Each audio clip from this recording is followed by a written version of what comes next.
Untamed is going to be untamed. It's going to be a little crazy. I want to talk to my people. I want to talk to my brothers and sisters. We can have grace and humility in how we interact with other people. Oh, hot dog, look at you. And nobody talked about what's really happening. And let's have conversations about what truth is.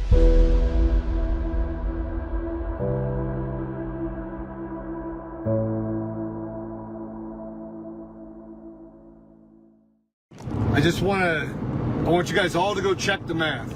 Check the math. Victor Marx was so sure that he was going to be the nominee for Republican candidate. So sure. You want to know why he's so sure? Because he knows. He knows. He knew. Go check the math over the last couple days. Go check what I wrote out yesterday.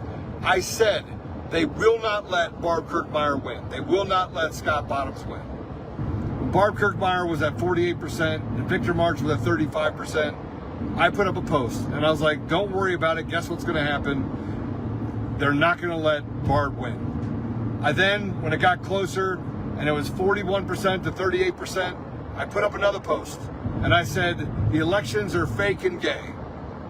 They're not going to let Barb Kirkmeyer win. When it got even closer and it was 39% or 39.9 to 39.2, I put up another post and I was like, just a matter of time. Here's what you guys need to understand. All of the elections are fraudulent. They're not partially fraudulent.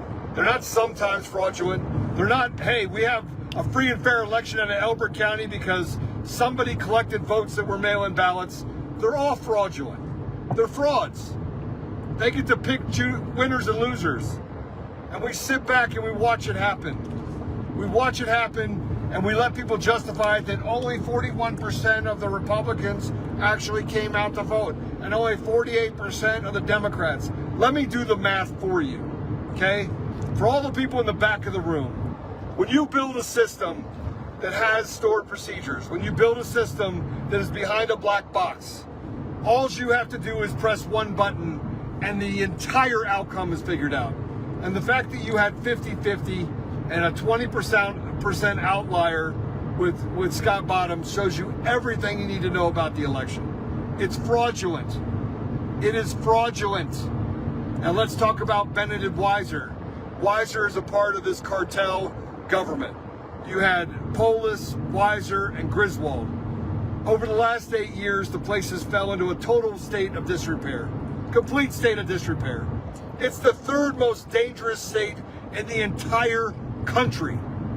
And somehow, you all think that the Democrats are dumber than rocks and decided to put Weiser in the #1 chief executive officer of the state of Colorado and walk past a safe bet of Bennett, who, frankly, I don't like Bennett either. But at least he wasn't a part of the leadership structure of Colorado that saw over the last 8 years the state be destroyed. And Jenna Griswold, how do you account for the fact that Jenna Griswold was hated by the people that worked for her? And she won the nomination, a part of this group of people that have literally destroyed the state over the last 8 years and walked past very competent people who could be the Attorney General? Come on, it's not real. It doesn't matter if you're a Democrat or Republican.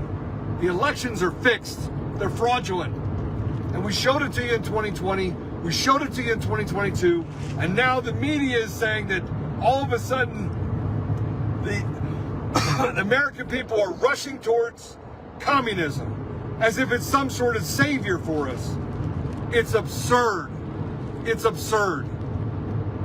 And the fact that we're even here having this conversation about a walking corpse, paper tiger like Victor Marx is even more absurd. It's absurd. Well, I got to tell you, the more and more that we actually get into I'm not going to waste any more time. I'm going to bring Kyle on right now because I'm sure he's got lots to say about our fake and gay elections. Kyle, welcome to the show. I think you owe me a burrito. I owe you a burrito? Yeah, we didn't bet on anything, but I feel like you've told me a lot of things that didn't come true, and so you should owe me a burrito for it. What do you think? Look, hopium's a real thing. I've watched it. It can be fatal. I actually have one of those memes from Oregon Trail, and it's like a picture of the covered wagon, and it said, "You died of trust the plan." So listen, it's not happening on my time frame. I wish it would happen faster. buddy. I don't agree with you that it's not going to happen. I think it is going to happen. I'm wearing a tie. But I don't think we're going to be alive for week. it. I don't think we're alive for it. You don't think so? No, I just read the book, and the book says that, we don't win on this planet. So, well, it kind of says that. It doesn't really say that. It doesn't really say that. pretty sure all the early guys, they all probably would disagree with you. I think they all got killed. I think nobody made it out alive except John, and he just died by himself on an island because nobody could find him. It didn't work. It didn't take, but pretty much everyone else got killed pretty horrifically. It turns out, listen, here's my soundbite for you. I'm pretty sure that voting in our current election systems are like the grown-up version of writing letters to Santa Claus. Yeah, I think you're probably right. I mean, you're going to get what you want as long as you were already going to get what you want. As long as your parents were already going to get you that. So this brings me to the obvious. The elections are fake across the entire country in all 50 states. Yeah, and I've been talking about what was happening in the elections in Colorado specifically, which was home to the Dominion. The only thing that's changed over the last 6 years, you and I talked about this before, was that Dominion became Liberty vote. So let's put a sounds better, to be fair. It does, and if you look sounds at less tyrannical. but the outcome is still the same. I mean, if you look at it, the outcome is still the same. It's a black box. Nothing over the last 6 years has been changed. Mm-hmm. Nothing. Mail-in ballots are still everywhere, and there's still no accountability. We have black box voting systems that tell you, "Hey, trust us, bro." It's the trust us, bro system. Trust us, bro. Every time there's a problem, it's this turns out it was. Yeah, it turns out this was number 19 on Donald Trump's 20 promises to make America great again. So I bring this up every morning on my podcast, but it's like, let's just be real. It was an election promise, and it wasn't just Donald Trump's promise, for whatever it's worth. This was the Republican platform in 2024. They ran on 20 core things. They got a couple of them, but not in a big way, and certainly not the ones we cared about. They shut down the border. That was number one. Okay, check. Number two, carry out the largest deportation operation in American history. I like big whiff. Second one, end inflation, make America affordable. If the economy is kicking ass and we're not in new wars and you're deporting people and we have elections, those are pretty much it. It's like, those are the three big deals. If you did that, you can have 20 points. If you did that well. You get on Mount Rushmore if you deported 20 million, not 50, but let's say you got 20 million people out of this country instead of one. If you got 20 million people out, the amount of pressure it would take off the system would be absurd. The amount of, we already saw what happens when you make illegal aliens not get on the road in Los Angeles when they were doing the big push. We watched LA rush hour traffic stop. Do you know how insane that is to think? Having driven in Los Angeles 15 years ago and how crazy it was then, if you could not have traffic today with the number of people that live there, that tells you a little bit about how many people are illegally in this country, particularly in big cities. Okay, if you did three things, you deported a bunch of people, and the number has to be a lot more by an order of magnitude than what we deal with today. If you got the economy humming instead of bombing Iran, 20 million is a good number. Yeah, 20 million. I mean, you got rid of 20 million, a lot of things would change. Agreed. And you're going to also fix things like pressure on rents. You're going to pressure on the housing market. You're going to have pressure on all the other things that are, have a high demand at the moment. You're going to be able to drop the price on all kinds of goods. So all that stuff is great, but that doesn't happen. If you did any of these things and they all kind of cascade into each other, then you get to get your face on Mount Rushmore, and everybody who didn't even like you would cheer for it.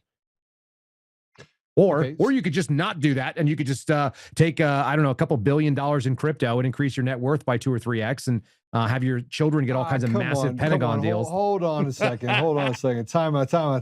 I have to disagree with you. I'm going to rug pull everybody on a crypto coin. It's going to be called the Trust the Plan coin. Hey, it still exists, right? The coin's still out there, still doing well, right? No, it's not. It's not? No, it's not. The coin's not doing well? No, billions. Did you not read this? The Donald Trump reported something like $2.3 billion in crypto income in last year. But what's wrong with it? What's wrong with it is they were all pump and dumps. You can look at what happened. So they announced the coin. Right, a bunch of people bought into it. Pull it up. A bunch of people bought into it, and then when they did, they got rug pulled, and the money moved over into stable coins that went over to this like World Liberty or whatever the hell their holding company is, and then the coin tanked.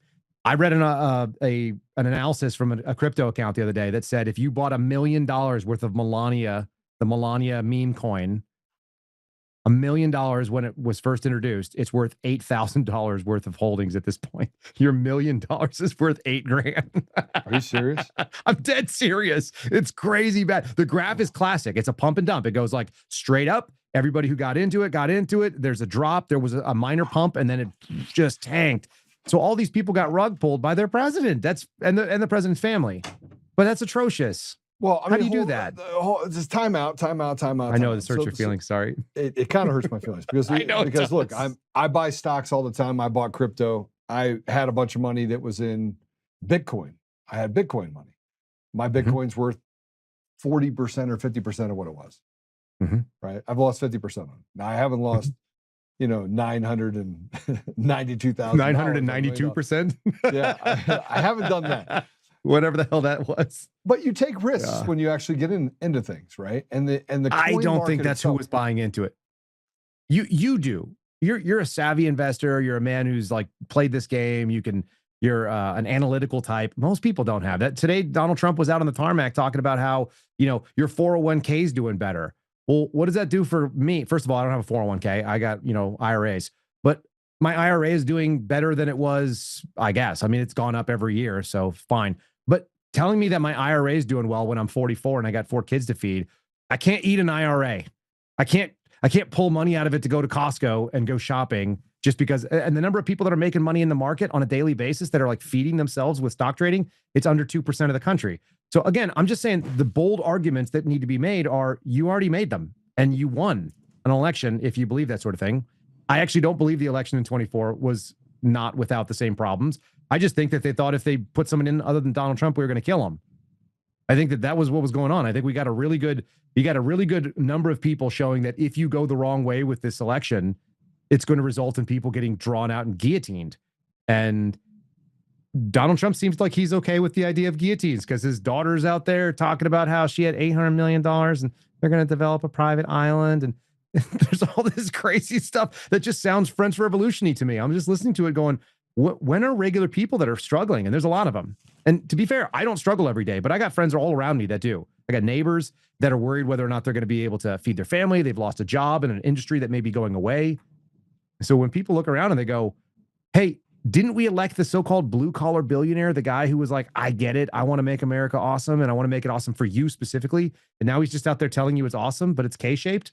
And so the people who have money and resources and the ability to put in, stock markets, and they can actually benefit from having a bunch of money in this system, they're going to be fine. I'm kind of like in the middle of the K, to be fair, man. Like I'm not broke. I'm not wealthy. I'm going to survive. I don't struggle every day with wondering whether or not I'm going to feed my family, but I look around and I know people that regularly do. And I go, well, I'm not that many moves away from that. I've lost a job and gone 18 months without a paycheck or 14 months and seen how rough things could get. I was like, hey, am I going to live in an RV? Is my family going to just travel around with no particular place to live? Am I going to go hide in a national park? I've had that thought, recently. Well, I mean, look, and so there's two sides of this. In order for there to be winners, there has to be losers, right? Would you agree with that? Like someone has to buy something in order to... the losers being like Yemen? No, I mean, look, the market is what the market is. I've done fairly well. I mean, this from a stock market standpoint, over the last 8 years, I'll just use the last 8 years, I'm up like 1,200%, right? I've done fairly well in the marketplace. It's pretty good. Right? Did you say 8 years? 8 years. I'm up probably 1,200%. I've outperformed the S&P, the Dow, and the NASDAQ by 6x, easily 6x. Mm-hmm. Like I'm the Bernie Madoff, but I've only done it for myself. I didn't do it for anybody else. And a friend of mine said, Joe, you have that quant mind. You have that mind that basically is that you can look at something and go, okay, this is going to go up. And typically that is how I do things. Was he telling you Was he trying to tell you that you're into men? Was that what he was saying? No, it's not. You said it was going to go up. I'm just hold on. Can we share a story? Can we share a story before you get too serious? Yeah, no. I'm never serious with you on here because I can't. I just finish your thought. Then I'm gonna come back to this topic. So my point is that when you talk about stocks or you talk about Bitcoin, everyone's happy when it's doing really well. When it does really poorly, sure. It's always somebody else's fault, right? And you have to be responsible for your. I've made trades. I made a trade on Alibaba, and I was like, okay, it hit the floor. It's not going to go any lower. I bought it at 112. It was like 250, and now it's at 90, right? So I lost a bunch of money, and I lost a considerable amount of money putting it on Alibaba, right? And so I keep saying, I hope it goes back up, and it keeps going down. And then they lose all their what's it called, lobbyists, and the State Department, everyone put pressure on them and basically wants to ban them and do all this stuff. So the stock drops, right? And I'm going, this is not going to end well for me. But I didn't say, the government is terrible. The government caused this to happen. I agree. To me. Right? Yeah, I'm not saying it's anyone's, I think people are responsible for their own circumstances too. Well, President Trump has been a successful businessman for 3 decades. And I think that I believe he has. I mean, he's worth $4 or $5 billion beforehand. Look, as long as he has $1 billion in front of his name. Yeah, he does. But can we also agree that there's a difference between being a scrupulous person and being someone who leverages the systems as they are? Like I would never tell my children to aspire to be like the business that they run, as far as I can see from the outside. You mean are you talking about the hotel network and everything that he has? Just leveraging debt and there's just a lot of, you can make a ton of money in this country, and I think a lot of people have done it, and they're not particularly bright necessarily. They're just not good people. Our FBI director is a great example of that. He's not particularly bright. He's a bad person, as far as I can tell. And he's Punjab Bob. So he's got a fair amount of money, though. He's got more money than I got. And so there are people that do very well, as long like there's an advantage to being unscrupulous. In fact, being a person that has scruples and ethics and wants to see other people do well and is not willing to cut their throats to be able to take what they have, that's a disadvantage in a real cutthroat business market where other people are willing to do that. Yeah, I mean, look, I think there's the untalented people that don't have real talents will cut the throats of other people in order to be successful. Yeah. People that are talented don't have to, but have to fight like hell to keep what they have because the unscrupulous people are trying to take it from them. And I can tell you right now that I've been through that there's a line in the sand. There's the dark side, and then there's the black and white for me. That gray area is very small. And I always say, never put your foot on the side of the devil, not even for a minute. Right. And so I've lived in a very ethically minded environment where I don't get close to the line ever when it comes to business. I've done really well. I think God's blessed me immensely. And at the same time that he does that, I find myself having to fight people to the point where to keep what I have because they're trying to take it from me by using. I agree with everything you said, but I also think that you're more exceptional than most. Like that's the whole point. I think that if you're ethical, then you have to be pretty smart. And look, I have my foibles. I have things that I've done. Like I was not the most honorable, husband in the world for a part of my life, and I had to learn that that honor and commitment are unnegotiable. Right? I didn't grow up that way. I mean, I grew up a hood rat. So I mean, there's a certain portion of things that you learn as you go along. President Trump, though, say what you want, people. The average tenure of people that work for him is like 9 years. They enjoy working for him. So why would people work? Average tenure inside of my company is very high. So why would people work for you for a long period of time if you were a bad guy? And maybe it's more complicated than that. I just look at I'm sure it's a lot more complicated than that. I look at, like I said, when people. I don't care if he's a good person, and I don't necessarily think that he's a great business person. And I don't think that really matters to like what needed to be done. What he said is he was going to deliver on certain promises. Yeah. And I'm okay with those. And it turns out, I don't think he's a good he's not a role model for any one of my children, never would be.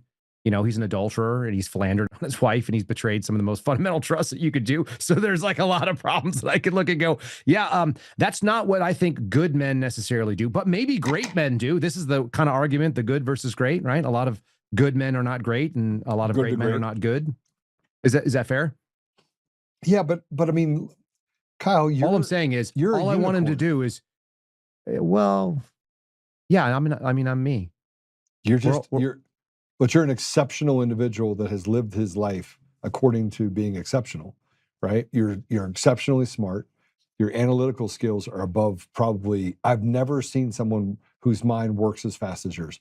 I've met some of the brightest minds in the world. I have never seen someone that can figure out a Rubik's Cube in his brain faster than you can. What's funny? I've never done a Rubik's Cube. It's a very nice compliment. It's a nice compliment to pay me, but I've never. But the ethical. But I'm sure I could learn a Rubik's Cube. But I mean, the ethical standards by which you have, like, I couldn't adhere to that. I mean, So I this have is trouble. This is something that but this is the problem with the election system. It goes back to what you were talking about. We don't have elections. Should we not, in this country of 350 million people, should we not be able to field 600 really exceptional people to come in and be in charge of stuff? Shouldn't we be able to field high ethical, high capability, high intellectual horsepower, good follow through, common sense, reasonable human beings to be in charge? And shouldn't those people be able to get a following in an America that has all the blessings and benefits that we have? I don't want to be one of them, to be fair. I don't. But shouldn't we be able to put just really good and decent people in that are going to be willing to resist it? Or do we just have a system that's only going to affirm itself and it's going to keep licking the same ice cream cone that it is? I mean, this is why you're not going to, this is why I'm not, it's not doom. I think it's darkly pragmatic. You said you have hope, and hopium, it's a thing, no doubt. But I also, logically speaking, this system is too big, too flawed, too overreaching, and too corrupt to be able to be corrected with any individual silver bullet that says, okay, well, we could just fix it if this. The number of flaws that we could point out right now in the next 10 minutes that exist in our republic, and then also in our cultural values and the types of people that are drawn to it, they're innumerable, and they're all basically intractable problems. So here's my argument. I told you I wanted to make an argument to you, and I want you to chew on it for a second. And I don't feel awesome about this argument, but I do think I think the analysis is correct. Okay. Right. I think that Americans are, in their mind, an exceptional people. And we definitely have a very decent percentage of people that are truly exceptional, physically capable, know the right from wrong, know how to enact things and cause change in the physical world with either violence or building or whatever, creating or destroying. Okay. And this nation is essentially founded, whether it's a creation myth or reality, we're founded on this idea that when there was tyranny, we rose up as a people, at least enough of us did, critical mass did, to throw it off violently, taking up arms, risking life, pledging life, fortune, sacred honor, and saying no more, this place is special and we're going to do something different with it. So that's the American creation story. And I think that there is still a spirit of that in America. And I know that because you're disappointed in what's going on, and I'm disappointed. We manifest it differently. But the people that we like, they have a nostalgia for what America represented in their minds, and they have a frustration with what it currently is. And I also really dislike what's going on with our political system, which basically is conflating nostalgia and patriotism. They say, don't you like the concept of an America that is fair and great and exceptional and has wonderful people that if you work hard, the calculation for America equals hard work over a period of time equals success. That's it. It's just a really simple calculus. If you work really hard, then you will get good things out of it eventually. And it may take a lot of redoing and you may fail, whatever, but you'll get there. Grind your way through. So that's what we sell.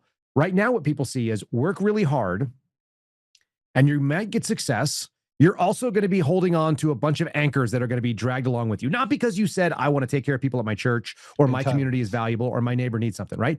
It's going to be illegal aliens. It's going to be people who came here without the same work ethic that didn't assimilate, etc. And so here's my supposition. The same mentality that existed in the 1776 America that we hear about in lore, it's still there. It's still active and available for tasking, but there is no person that can say, if you just did violence in this way, if you eliminated these chess pieces, if you broke this part, then everything would start resetting. Nobody could tell me that if we had 6 senators bumped off and a couple of congressmen and some people in the cabinet, and then that would be it. There's like, we got to kill like 50 people who are, evil, corrupt sons of bitches. If you kill these 50 sons of bitches, then the world goes to the way that you want it to be. Nobody could see that. But you could see it when there was in 1776. It was like, if we can get the Brits off our back, then we can do things our own way. And so they did. They expelled an external enemy. We now have an enemy that is internalized, and it is completely rooted in the system. The system is intertwined with it to the point where they're inextricable. So we don't know what the action is. So a lot of people have this violent feeling, which is just that I want to take aggressive action to solve it. And they don't know where to apply that sentiment. And it's turning into burnout, doom, depression, etc. I fear that if anybody figures out where to point it, like that person and that group or that thing is over. But I don't think that people know where it is. And so what we're going to see is this growth until it just collapses under its own weight. Our system was fatally wounded 113 years ago, And so we're not living in the American Republic as it was designed. And you're seeing this with birthright citizenship and other things. We could you just saw this in the 14th Amendment case that went in front of the Supreme Court. You literally don't need to worry about letting people plop a baby out here and letting them become American, as long as there's not a net that says that everybody else has to pick up their burdens. Because the minute that there's no safety net, then it doesn't matter. You can bring in as many people as can survive, and the people that can't survive won't come here. And that was the case up until, 1913, and then eventually the 1930s, the Great Society grew on that. So you head up with 1913 giving the federal government the centralized power to tax your income first. That didn't exist beforehand. And the Federal Reserve System happened at the same time. And of course, we also broke the Senate.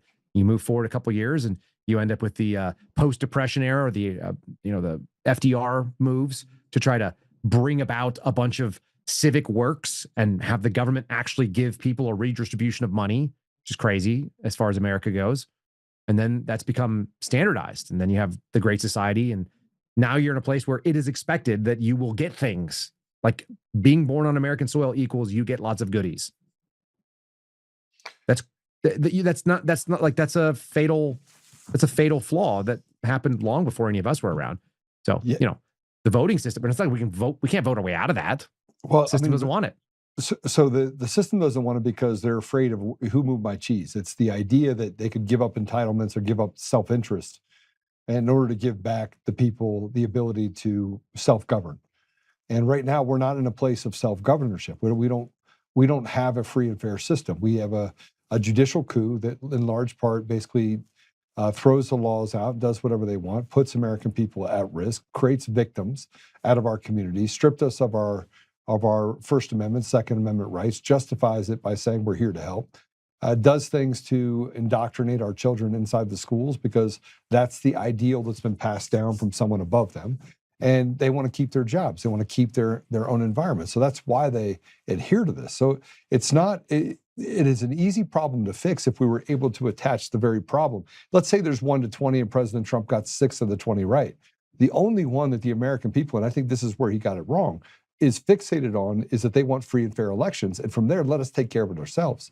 We'll get back to having a judicial process that we hold accountable because we'll be able to press into it.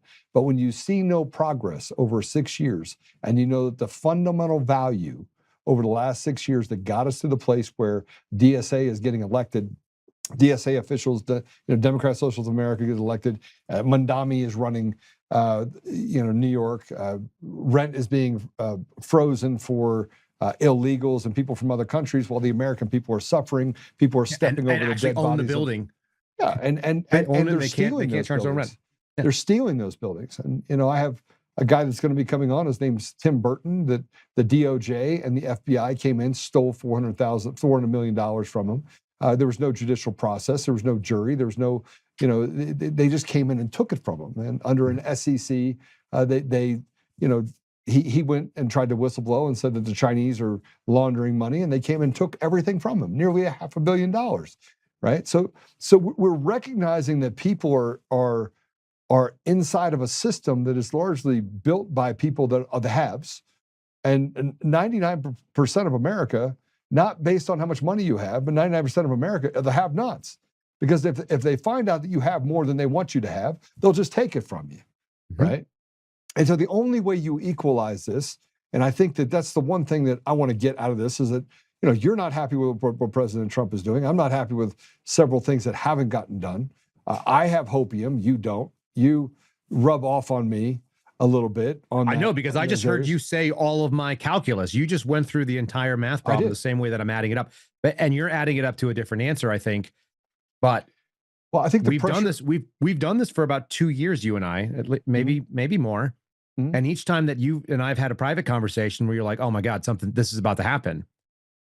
Yeah, because I have people that tell me that this is about to happen. No, I know. I'm not holding you accountable for what your hope is. What I'm saying is that we've just seen it, unfortunately, and it's I don't take any pleasure in it. It's not like a joyful position to say, hey, some things out there are going horribly wrong, and I think it might get even worse. Like, it's sort of like a gallows humor that I laugh about it, because I just go, oh, well, but you know, I got a 2-year-old daughter that I'm bringing up in this world, and I've got 3 other ones that are older than that, and they're all very small. Yeah, and when I drive around, Joe, if you ever want to have a radicalizing experience, folks, especially if you're a parent. My wife got a huge kick out of this the other day. I don't think she's ever done this before. I did this to her when we met. It's the reason why my wife is not a left-wing, loony, communist, which is more or less. And not only did I converted her from her financial and her sort of governmental views, which was that government solves problems and all the left-wing ideas. She was also an atheist when I met her, or she was at least agnostic. She didn't understand. And my wife prays the rosary every day and, spends like 45 minutes on her knees every single day at interims where she's got an alarm set, and she goes and prays the Angelus. And my wife is a better person than I am by a lot, and has been probably forever. I just kind of revealed it to her. I didn't do anything special. The craziest thing for me is she's never had the conversation that she and I had early on in our dating relationship about taxes, and she's having them now with our children. And so they're explaining, we're going to go to the store and we're going to take money that your dad earned that the government got a bite out of. He had to pay the government for the privilege of earning money. And they're like, what? Because they have an idea, like they've been paid for chores, or they've done, got tooth fairy money. It's like, imagine that every time you got money, then you just had to look at it, and then you had to give something back to the people that it came from, or it came from somebody else, and someone else came and took it from you, and they go, oh, that's crazy. And then I tell them, it's like, okay, and now we're going to go to a store, and we're going to pay the government for the privilege of doing business with that store. We're going to give them a cut of the deal on top of what the thing costs. I will also pay the government, which essentially didn't have anything to do with what was going on there in this commercial transaction. And they're like, no way. And I'm like, yeah. And then we're paying tolls on the roads we're driving to get down to Costco, even though we already paid to build those roads with tax dollars. So we're going to pay some continuing. And then we're going to spend special taxes on the fuel for the vehicle. And if you live in a place like Virginia, where I used to live, you might have to pay for the right to own your own vehicle every year. They have private property taxes where they assess, I think your vehicle is worth this much, and therefore, even though you paid taxes when you bought it, you're going to pay us another $650 just for the right to own this freaking vehicle in this state, and all kinds of other shit like that. And so when you do that, your kids look at you like, hey, are you out of your damn mind, Dad? How do you live in this system? Because an 8-year-old can look at it and go, that doesn't make any sense. It's a slave system. It doesn't make any sense. But if you do that at addition and you come there's no way that I get to the end of that and I go like, oh yeah, this makes perfect sense. It's gonna work out okay. Well, so you go ahead. I mean, no, you're not wrong. I mean, you're not wrong about where you're going or how you feel about it. And even people that are close in the administration that have the same feelings. And by the way, we're not a small tribe. We're a big tribe of people that recognize this. We're just ones that are able to vocalize it and put it out in such a way that people understand it. Now, I talk about 56 cents on every dollar goes to the government, which means you're less than a half of a person. It's one of the reasons like a husband and wife have to work, and you can't actually make things meet. You can't make ends meet with just a one person household, because the meat off the bone is too much is being taken by the government. And they treat us basically like institutional slaves. Now, that's me being academic. It's not me being anti-American. I mean, I think the American principle is that they take a small part and they provide entitlements to us in order to make our lives better. Well, that's not what's happened. It's become a grift fest. And, the average thing that costs $1 now costs $20, because $19 have to go to Tom, Dick, and Harry over, their part, their cut. And in large part, you said we can't find 600 people that run for office that can oversee us in such a way that they look out for the American people. The answer is no, they can't. because there's too much grift and graft that's been allowed through a system where above the line, the lawlessness, the only people that are held to a standard are the people. We have the millstones on our chest. We have the millstones on our chest. And the fact that illegals are here shows you that illegals are above the law because they're here illegally. They're here breaking the law. And then you have, qualified immunity for judges, and you have it for big pharma. And so you got bigger for technocracy because, they have these rules that are put out there. So the sooner or later, there's no one left below the line. That's where we're at right now. That's where we're at right now. And so we're dealing in a system where the one thing that I want President Trump and the American people, largely 80% of the American people want to solve, is they want to solve the election problem because we are self-governing people.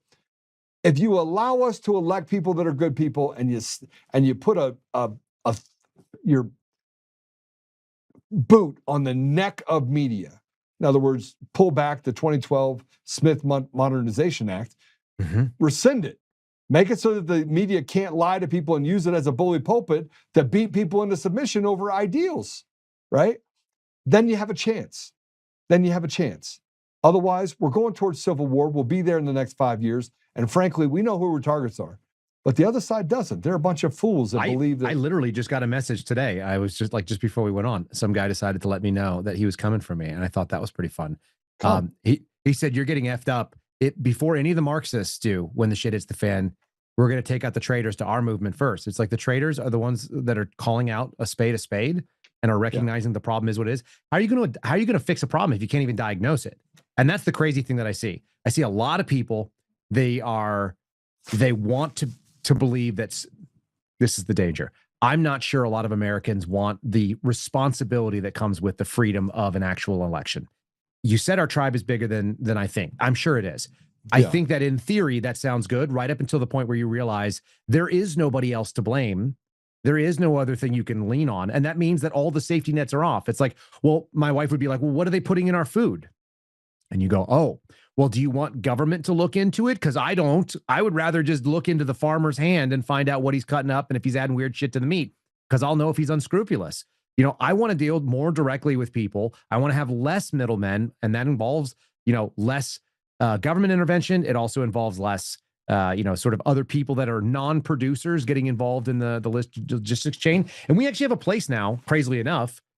Our country is actually so streamlined, our logistical capabilities of being able to deliver across different boundaries. We could have far less middle things than we do, but the system is, it is what it is. It continues to feed itself. And self-preservation is probably like the most high end of the operating principles of all the things out there. And government's no different. So that's why Ronald Reagan said it. The closest thing to eternal life on earth is a government program. Like, you don't see them go away, even the ones that we don't need, and a bunch of them. How about this? You want to get, this is my black pill. On day one, Donald Trump said he was going to get rid of the Department of Education, and they signed an executive order.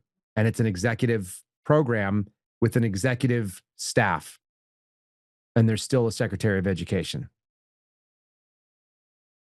Well, I mean, I'm just saying, he said he wanted to get rid of it, and he wrote it up, and theoretically that's within his purview. So just shut the door. Tell him to go home. But he did that in a lot of other places. He did that with USAID. But we have an apparatus, and this is something I want you to consider. Look, I consider everything that you tell me. Matter of fact, it makes me want to. I black pill myself. I go back in a room and I'm like, oh my gosh, and I remember the two words that I've lived my life by, and that is, but God. Like, I've lived my life by those two words. That, hey, look, I don't understand the trial that I'm going through. I don't understand this desert that I'm walking through. But I just got to trust that it's okay, and something good will come out the other end. And out of something bad, something good always has manifested itself. It's like you got to burn it down in order to get fertile soil. So I apply that segment to my life. You have young children. I hurt for the fact that your young children have to live through this. And as a parent with a young child, I have nieces and nephews, and it drives me nuts because I want them to have something better than what I had, more opportunity. And I don't see that in the future. I think we had a lot more opportunities. It's that little catchphrase I've probably used with you before, but like, the country I was born in would invade the country I live in. 100%. They're not the same country. I was born in 1981, and that country in 1981 thought it was the good guy, wanted to be the good guy, aspired to be the good guy, told the kids that they were the good guy, and then gone out and, did some bad things as well. But at the same time, they were aspiring to something. And now we have a bunch of kids growing up, and people don't even half the aisle, half the political parties think that we're not the good guy. And that's the game. The game is we're the good guy, we're not the good guy. It was like in the 90s, in 94. Everybody agreed that we like the United States. How do we make it better? Oh, we need to have better government programs to take care of people. Oh, we need to have more individual freedom and less government. That was literally the argument, as opposed to what we're at right now. We're like, is it even good?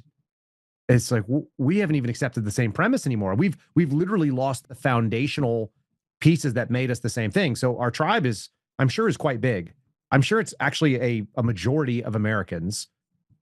And at the same time, they're not the majority of the people who are doing the influence. I don't think that they have the biggest say. I think they're the biggest base, but no one's running, because I don't think you can get elected if you're a person who represents what I call bacon cheeseburger nationalist position.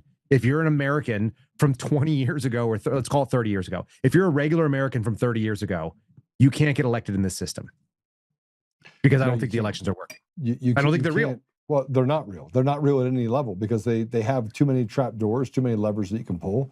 But if you want to change that system, Kyle, and this is the thing that I will say to President Trump, or I'd say to anyone, if you want to change the system, if you want to change the direction that we're going in, this slippery slope to the end, you can't just put a speed bump to the tyranny of America. You've actually got to put a wall up that can withstand the fire that you get from the other side. And he is in a position right now where he has the levers of power. Right? You say whatever you want. We have people on our side that are the Judases, and you and I have talked about this. Where is the Julius Caesar moment? Who's going to be the Julius Caesar? Who's going to stand up and do what is necessary in order to protect the well-being and the future of not just this nation, but the world? Because what we are facing in facing in the United States it's endemic to the world. It's in every country.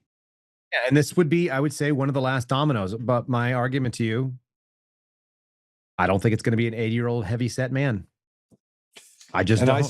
I said that I've held on to the idea. I've held on to the idea that it would be. I know. I held on to the idea that it would be. Yeah, and I'm not mad at you for it, and I don't think you're mad at me for thinking otherwise. It's like we're two guys who look at the same problem. We see this is a possibility, and the probabilities don't stack up for me, and your calculus is coming up with something else, and that's okay. I think that the American Caesar, since you brought up the concept of it, number one, I think it's being discussed. I think that it's clearly not Donald Trump, because if he was the American Caesar, he would do it, and he didn't. And that would have been, I think, the first, if you'd asked me that in the first 8 weeks of this second term, you would have said, yes.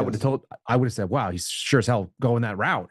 You know, when Doge shut down, when all we got was USAID and people realized that like too much was getting turned off and that's it, we can't do any more. They're already telling you that the stuff they did, which helped eliminate some and nowhere near enough fraud, killed 600,000 people worldwide with no particular reason to be able to estimate. They just make up numbers. And they're like, you're an evil, dirty villain who's killed 600,000 people by shutting down the American taxpayer, funding the entire effing globe as though it was the globe's response, even though he ran on a simple principle. They were 2 words as well. What were they? America first.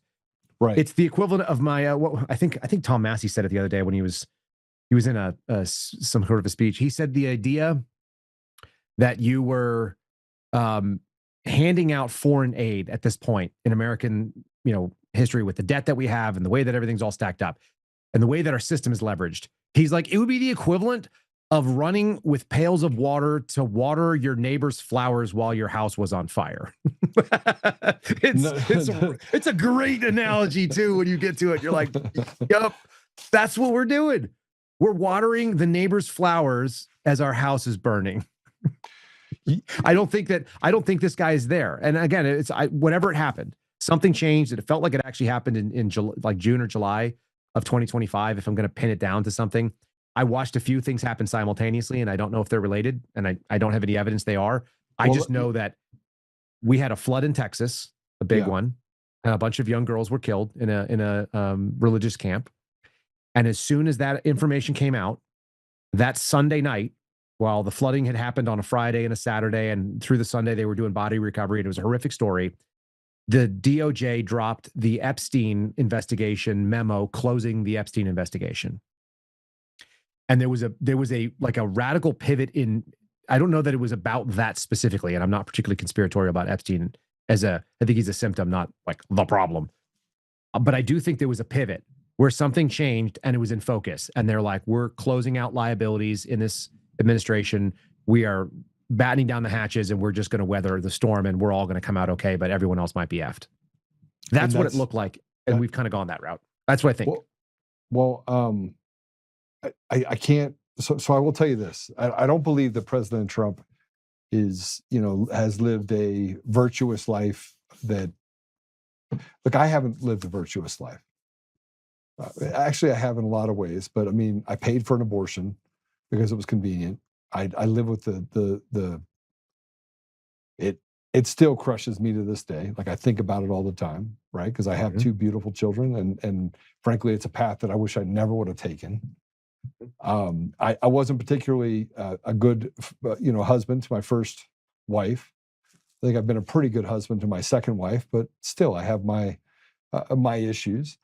So I think that I've done things in my life. I think I thought that the moral high ground existed in business, and I left it there, but I didn't apply it to every part of my life until probably 20 years ago, right? Mm-hmm. So prior to that, I was just learning. I don't know if he has the same symptoms that I have. Matter of fact, I would bet that he doesn't, because he came from a family that had money. But at the same time, I think he's done good over his life, and I think he's at the end of his life. And so there is an opportunity, and I think this is a thing that I still hold on to, is that President Trump, he has this thing in him that he wants to do good, and he doesn't necessarily want to take credit for it. And so there's an opportunity that I still see that we have, that he could, punch through the wall and say, we're going to fix the elections, we're going to do these things. The ODNI report, he wants it declassified. That Tulsi Gabbard, he directed the DNI, Director of National Intelligence, to release that information. That just happened this morning. Let me just hit that one thing specifically, because he has the undeniable authority to declassify anything he wants. That's the thing that we do when we make a president. And if Joe Oltmann is president, we've just moved you in, you were the VP, and whoever the president was just passed, and you just get sworn in, and now you have the ultimate authority. By the way, the vice president has the same authority the president does, for whatever it's worth, when it comes to declassifying and classifying information. They're the ultimate authority as defined by Barack Obama's executive order. So you're the boss of all declassifications, and you say, we need to know what that ODNI report said about elections and interference and this, and I need it declassified. And the people go, well, sir, and you go, nope, I've made my decision. It is declassified. Disseminate it. And then they don't. I know you well enough. I know you well enough that you're driving to that building because you've got 45 minutes in your day to do this, and you're going to collect that report, and no one is going to get in your way. And then you're going to physically take it, and you are going to make sure that it is published with people who will do it. I know that you will do that. Of course I would. I know. I mean, I know you do. I just know that that's the way you operate. You will solve that problem. My problem has always been is that a lot of the stuff that Donald Trump says sounds good, and then his follow through on it sounds like somebody else is whispering in his ear and giving him the reasons, and he goes, and this is why an 80-year-old man will not be it, because you're still bold enough. You're young enough and bold enough, and you're not young. And neither am I comparative to, like, someone told me the other day, they were like, they served me, and I was like, oh shit. And I was like, oh, I'm twice your age. Like, yeah, you should serve me. But like, I look at them as maybe a peer because they're a grown man, and yet you're in your 20s. So like, you're still, I'm a sir to you for sure.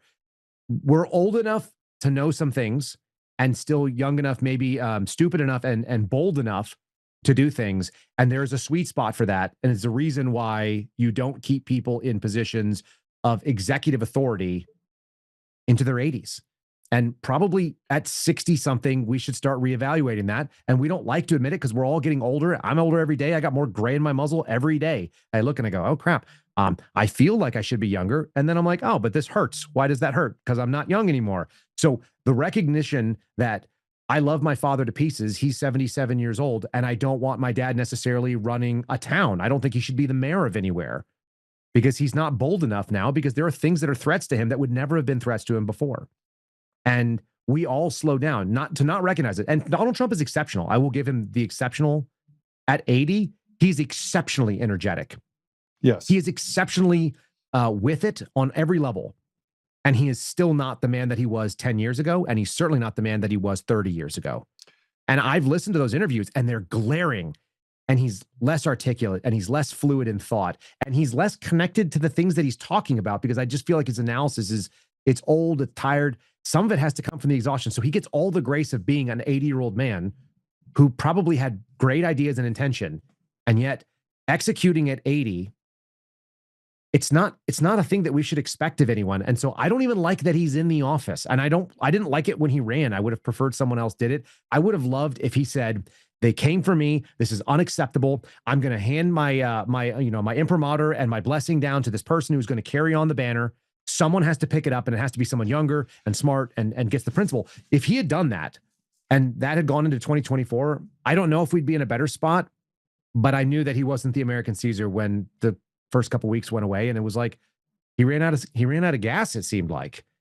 And the consequences of those actions probably had to come home at some point, because you got to figure the American Caesar also dies at the end, right? Well, the American Caesar, every Caesar dies at the end. Everyone dies at the end. And I think this is the part where we've basically taken our brightest, our bravest, and we've sent them to war over the last 100 years.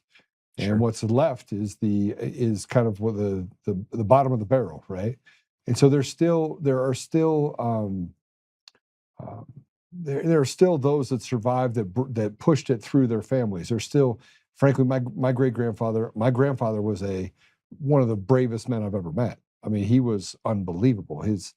The things that he did during World War II, as a guy that, falsified his birth certificate so he could go in and feed his family. Most people today would not do. At 16 years old, jumping out of an airplane over Germany to go in there and fight, only to be wounded and go back into battle, knowing that he had an obligation to fulfill. That just doesn't exist, right? That type of commitment to life, of running on the beaches of Normandy, knowing that the first wave, second wave, third wave were probably going to die, never be fathers, never be grandfathers, never be, never have the opportunity to have children and get married, enjoy life, move on, experience the American dream. They did it for an intrinsic value of freedom, something they couldn't see. Yeah. They had faith. And yet we live in this morally depraved world that believes that there's no value to what's in front of us. And so it's more difficult for people to be like who you are, to be like who I am, right? To stand up and say, look, I'm willing to sacrifice it all. And even if I die and I die in vain, it's okay, because I get to be with my Lord and Savior. I know that where I'm going after this is a much better place, but I will not allow evil to take over our community. I believe, in my heart of hearts, I believe that President Trump struggles with this. And if he didn't struggle with it, he wouldn't, he said it on the stage when Charlie Kirk died. He's like, I hate my enemies. He's like, I can't pray for them. I don't forgive them. And that was a moment by which you could see this eternal frustration of just how evil this thing was, that had taken from us what was never, had stolen the soul of our nation, killed this man, Charlie Kirk. And now the only people that are talking about it with any sort of substance is Candace Owens and Tucker Carlson, right? And of what really is behind the curtain for that. So a part of me just feels like, I don't know why my gut says that President Trump is operating with restraint. Maybe that restraint is because he saw the dangers to his own family, but something tells me that he's at some point going to pull the last rug. And this is not a Q thing. It's not anything to do with that. It's that they're, because who comes behind him, Kyle? Come on. Who's going to be the Caesar? It's not going to be Rubio. It's not going to be. Oh, I don't think it comes through an election, because this is my, I think I'm using your math, and yeah. I'm not trying to use it against you, but if we can agree that the elections aren't legit, then it's not going to be a vote. That's the whole point, I think. The reason why Caesar was able to step in and hold on to the dictatorship, America actually probably does need that, which is an awful thing to think, because we don't have a lot of faith in anybody doing that. There are people of scruple. There are people of character that will step up will take on an incredible burden and will lay that authority down and leave, like a sort of a Cincinnatus type idea. We don't, Yeah. That's what's required. Unfortunately, we've taken the term dictator and we've made it this evil thing, because what it comes down to is whatever the worst of human nature is, that somebody basically says, I now have access to all the things and I'll never give these things up. And there was a time, and it has been proven over and over again, the whole concept of the dictator was temporary. You got, maybe 6 months where you had unlimited power to go solve the problem, because it couldn't be done legislatively. It couldn't be done through gridlock or bureaucratic process. And so somebody came in and they slashed and they burned stuff. And they did all the, the cutting that needed to be done. It's like a, like a CEO coming in on a hostile takeover, and they just wrecked house, exile and execute anything that's in the way. So that was the way that it got done. And then they were like, okay, my job is done. I'm going to go back to my farm now. I don't want any of this shit. So the key is how do you get that reluctant leader who has the means and the ability and the wherewithal to go and destroy everything, who also doesn't want any of the things that they would take if they could have it, because that's not what their life is. And that's a person who has a certain moral conviction that, I don't need to be uber wealthy. I don't need to be a billionaire. And then maybe that was the whole fault. We thought that somebody would come in there with FU money, which is what I've brought to you a number of times. When you put somebody into office with FU money, your thought is that they're going to say FU when someone brings them a counter proposal, that they don't have to say yes. And then you realize that the people with FU money that are out there they have a high burn rate and they have a very fancy lifestyle, and they're not trying to lose it. And they may lose a ton by being in there. And I think Trump did that the first term. I think he actually lost net worth. I think he had some pretty serious consequences, and I don't think he liked it. And then he went like, well, I'm going to be Lord of the Ashes, but I'm going to be a Lord nonetheless. And so I'm going to go and profiteer and take things. And that's what it looks like. Does he maybe get a last gasp? Does he get to do the Darth Vader, where Darth Vader redeems himself at the end and does the good thing that nobody expects is there?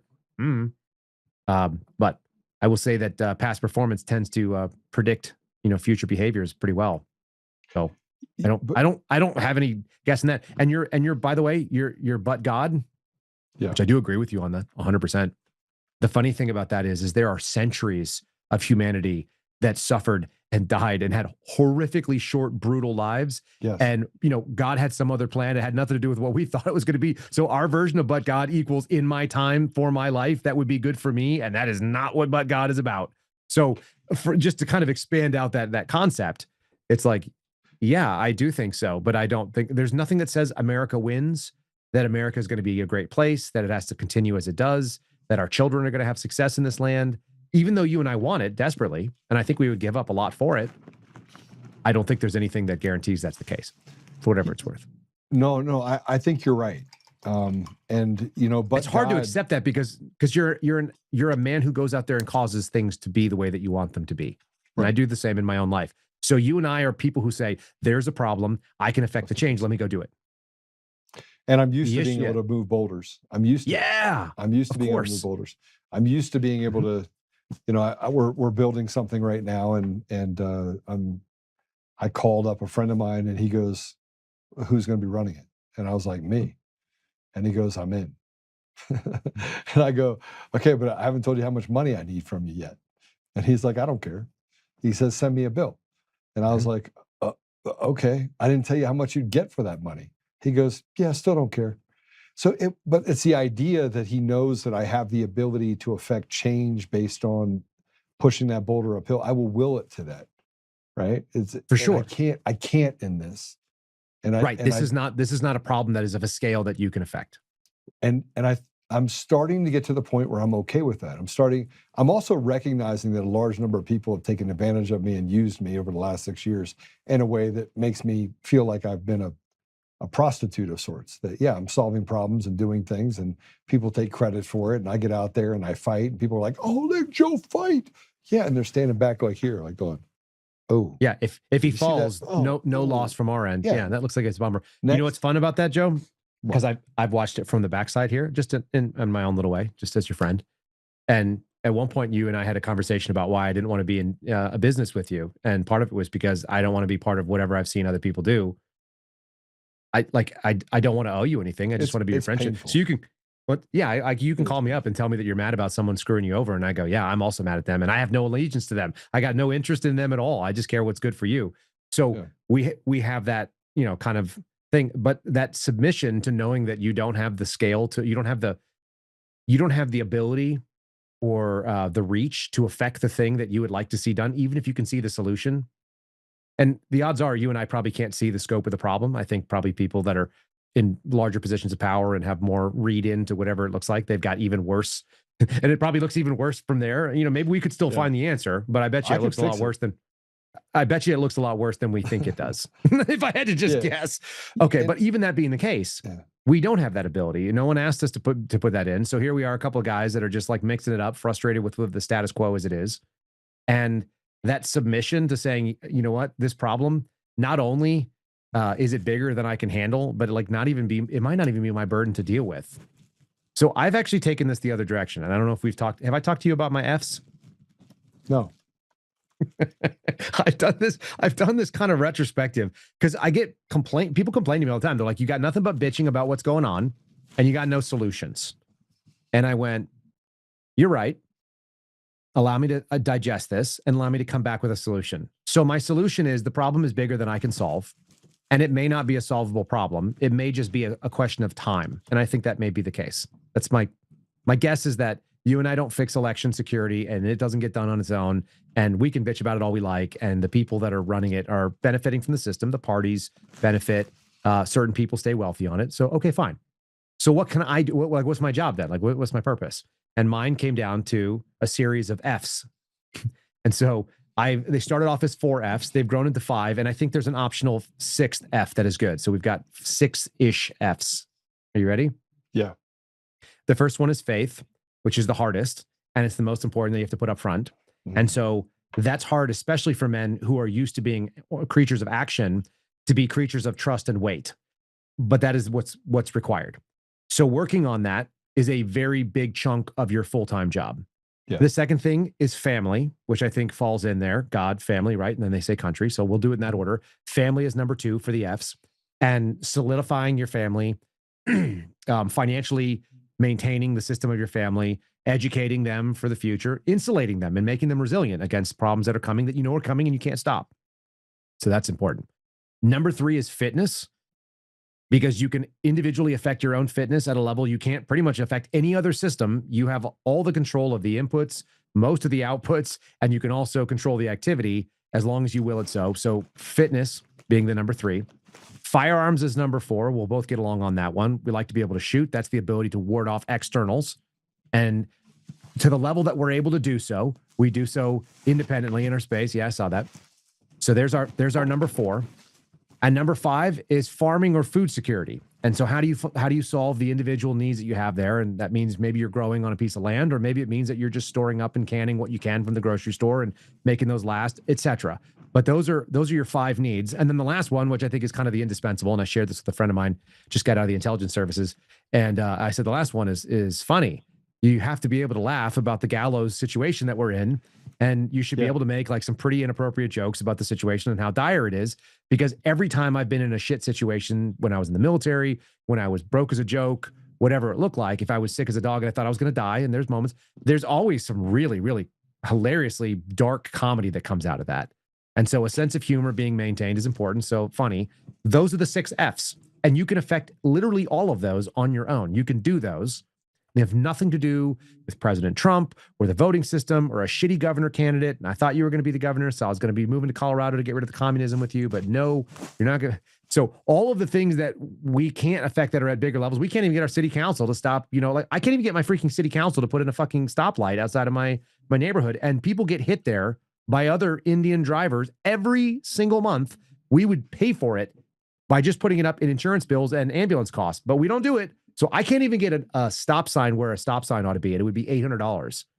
So if I can't get a stop sign outside of my neighborhood, like where I drive out to go to the grocery store, how on earth am I going to fix the American voting system? And so I just go, okay, well, I can fix these 6 things, and I will. I'll work on them all the time, and I do. The problem solver in me goes. By the way, those Fs are all written down now. I think everyone needs to take from those the thing. The funny one, by the way, is the thing that I go to the most, because I like to crack jokes, even in the middle of like things that are going really badly. Remind me in a minute to tell what happened when we went to when you and I went to that Office Depot or whatever, and that rando guy came up to ask about the Cybertruck, just because I think people Oh, would get a that kick was out of it. hilarious. That was hilarious. All right, Knowing that you were involved in something serious and then just deciding to just screw with you in a way that you couldn't stop me. and it was fun. It was great. But the guy was like, it's one of my weirded out favorite by it, stories.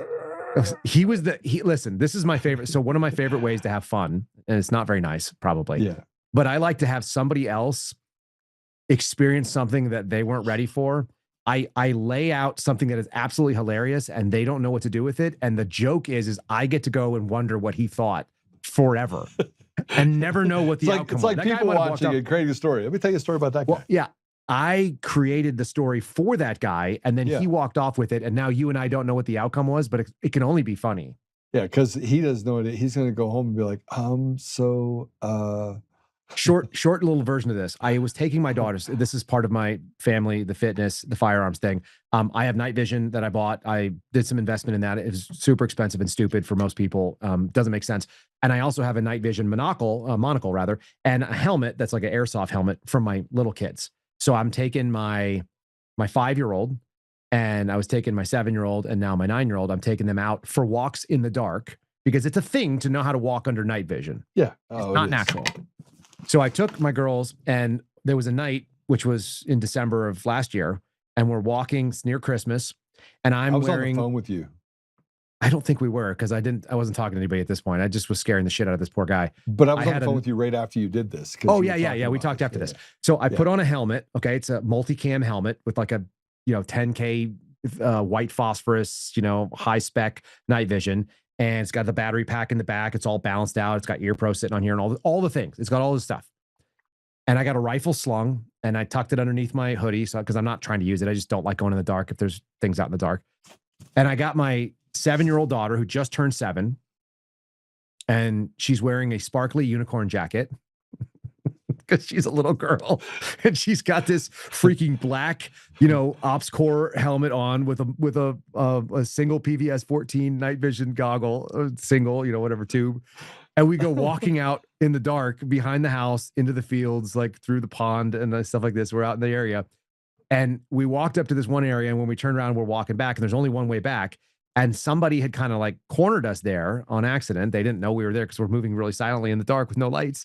And this guy's got a flashlight and he's got a dog and he's walking the dog around the pond and he flips the light up and the auto gates like dim the night vision real quick. And he sees 2 psychopaths, a 7-year-old psychopath wearing a sparkly unicorn jacket and a psychopath wearing a black hoodie with a rifle and this freaking insane helmet with like dual eyes. And then he immediately puts the flashlight back down to his feet. And so he's just illuminating where he is. And of course, he looks like he's bright as day to me because he's got a light that's illuminating his legs. And the dog is looking like, what the F? And so they're both freaking out. And I said, "Good evening, sir," because I didn't know what else to say because like I knew how weird it was. And he didn't say a word. He just looked at his feet and was like, oh my God, I hope this weird guy doesn't kill me. But also, what did I just see? Because I know he just saw the daughter too, which must have been, and we're holding hands. So he's got to be out of his mind wondering what the hell's going on. And then we just walked past him in the darkness and he kept the flashlight very close and he looked down and we walked off into the field away from him and I never saw him again. He moved away. I just want you to know he put a thing on Neighbors. I think he was visiting. He was probably, this is the story that I've created. He was visiting family members in my neighborhood and he went home and he like started packing his suitcase. He was like, "We got to go. We've got like, I don't know what's happening right now, but this place is not okay. We got to get out of here. This is Texas. Oh my gosh. Never coming back to Texas." Yeah. He was visiting from California. He was seeing his family that had just moved out there. You're like, "You guys got to go." Like, he's like stuffed a suitcase. And then he went and he caught the next flight smoking out of there. And he never came back because what do you do when you see that? Anyway, I just like that. I like those little moments and that makes me kind of laugh and it does make me smile. And that's all the things, right? The odds of that guy being there, the family part of it. I'm carrying a firearm. I'm working like I'm fit enough to go walk around in the dark with my kiddos. So I'm doing all those things, and then they're absolutely hilariously silly. And I can look at that and go like, the world's not all that bad. I don't walk around dwelling on sadness. It really isn't all that bad, even where we are. The system is atrocious, but like individually, like we're in the eye of the storm on, and who knows how long the eye will last. It could last for 100 years. I don't think it will. I don't think it's gonna. It could. I think we're pretty close. It's escalating. I think it did last for 100 years for whatever it's worth. I think we're at the end of it, but I don't know. It could go for another 100. Joe, We could have So, a technological disruption. So I have some pretty cool stuff that I want to go over with you that I think is funny. One of which is we have some retards in the state of Colorado that run things. And you know that we have this new thing where you have to take a 12-hour class in order to own an AR. And they have a ban list. 12-hour class. I thought you were going And to it fix it has as to governor. happen. It has to happen over 2 days, right? And It's so 12 hours. 12 hours. Yeah. So Yeah. it has to happen over 2 days. No, well, so we decided we were going to Wreck-It Ralph. So we built a class that starts at 12:30 in the morning and ends at 12:30 at night. It's over 2 days, technically. We hand them their certificate. We cook hamburgers and hot dogs and we dance through the night because it's basically the curriculum's like 6 hours, like 5 hours. And it's But like you have to 6 or be 7 there hours. for a 12 super hours. long You time. have to, it has to be 12 hours, Yeah. right? Even though you can Yeah. knock it out in 2 hours and take the test and do all that stuff. So it's 12 hours. So we decided we're going to Wreck-It Ralph. Well, there's no rule that says that you can't actually have it go until 12:30 at night. So we were like, we're going to sit around a bonfire and we're going to have 50 people just tell stories in the last 2 hours. And then at 12:01, we're going to do all the search to make sure everybody gets their stuff and send them out. But I like it. I want to show you this. I'm going to take a quick commercial break because I have to do a commercial break. When we come back from these, play 3 commercials. That'll give me a chance to go to the man's room. But I want to show you what they put on the ban list. These are retarded people. These are people that have no business being in any position of trust and authority. And it shows you just how retarded they are. I mean, literally like super retarded. So we'll be right back.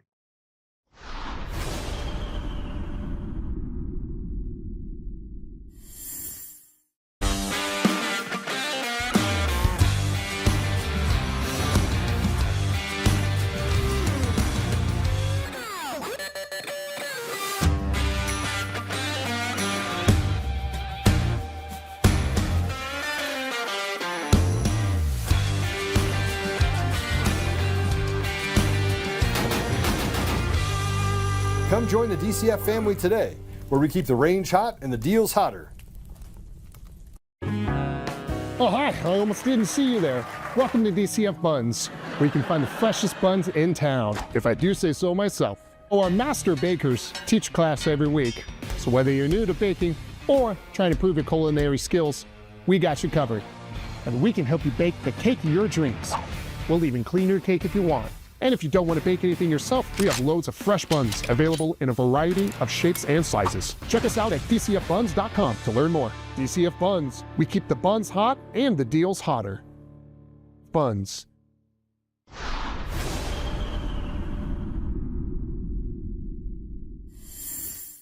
So we have I like seeing Joe with the buns, by the way. DCF Buns. Yeah. Here's the Department of Revenue website. I want to show you this. This is a USAS 12. It's a shotgun that is appearing as fully automatic in the Call of Duty Modern Warfare and a semi-automatic in Call of Duty Black Ops 6. These are actually the photos. If you want to see the other photo of it, this is the photo right here. They just pulled it straight out of the wiki. They literally pulled it out of a Call of Duty deal, and they said that it's banned. Now, here's here's what I want you to know. It's not available. It doesn't. So I'm the 12-hour class. I'm here to tell everyone that the Colorado 12-hour class applies to if you play Call of Duty now. And if you play that game and you use that gun, they are going to break down your door and they're going to charge you with a felony because you're actually using a weapon of war that they have banned on their website. Right. But you've only used it digitally, so that's confusing. But there is the digital thing where you're not allowed to do things digitally either. So you got to play both sides of this. That's retarded. It is retarded. It's very retarded. I think that people should invest in maybe a Genesis shotgun. They seem pretty legit. And if you wanted to get a fully automatic or FRT'd shotgun, they seem like they're the way to go from what I've seen. I don't own one, but I feel like I should. soon. I would agree. I would agree with you. So we were talking about some other things. Got a bunch of stuff that I want to go over with you. I think we pretty much said, and people are saying, you know, I want to see the hope. I didn't pull the chat up. What's the chat look? The chat's pretty good on two sides. It depends on which chat you're talking about here. There's like 3 different chats that I'm monitoring. So let's say that, by the way, we're on Roku now. So I want to say hi to everybody on Roku. It seems like everybody's wanting to watch us on TV. It's kind of weird to be on TV, but I guess that's I don't like to be that big. It's a big head. Yeah. So I had a bunch of people complaining on my morning podcast. A lot of people watch us on YouTube. I stream out in 4K, and so it pops up on the screen in 4K, which is a weird thing to think that people are watching me on their television. And I just don't think about it. That's the easiest way to do it. And I started getting these comments, and people were like, "Your beard is shaggy. Like, you need to clean your beard. You need to cut your beard." And I sat there and I got maybe, I don't know, 2 weeks worth of comments, and then I finally had to address it because it was a lot of them. And I just went, "You're not married to me, and I don't care. Scold somebody else. I don't care what you think about it." Like, guards, this woman has lost her composure. Thanks for stopping by. I appreciate you stopping by and telling me that I need a new beard, but I like my beard exactly the way it is. Doesn't make me talk. Yeah, there's literally one person. There's one person who has input on it, and she's got a lot of weight. She's got like a 51% vote. If she was like, "Hey, it's too much," then it would be fixed. But she's like, "No, I don't care." And I went, "All right. Well, you've been made aware of the problem that other people think exists, and you've dismissed it as non-problem. So I also dismiss it. So now my answer to everyone is like, go. I love this. I'm like, go scold someone else. Scold someone else. I don't know why you think that you should scold a complete stranger. I didn't know you before. Your opinion about my appearance is noted and ignored. And you know who I say that to, because Owen Schroyer is going through this right now. I don't know if you've seen Owen Schroyer on X. But he did something with his hair where it was a natural color, and then he bleached it blonde.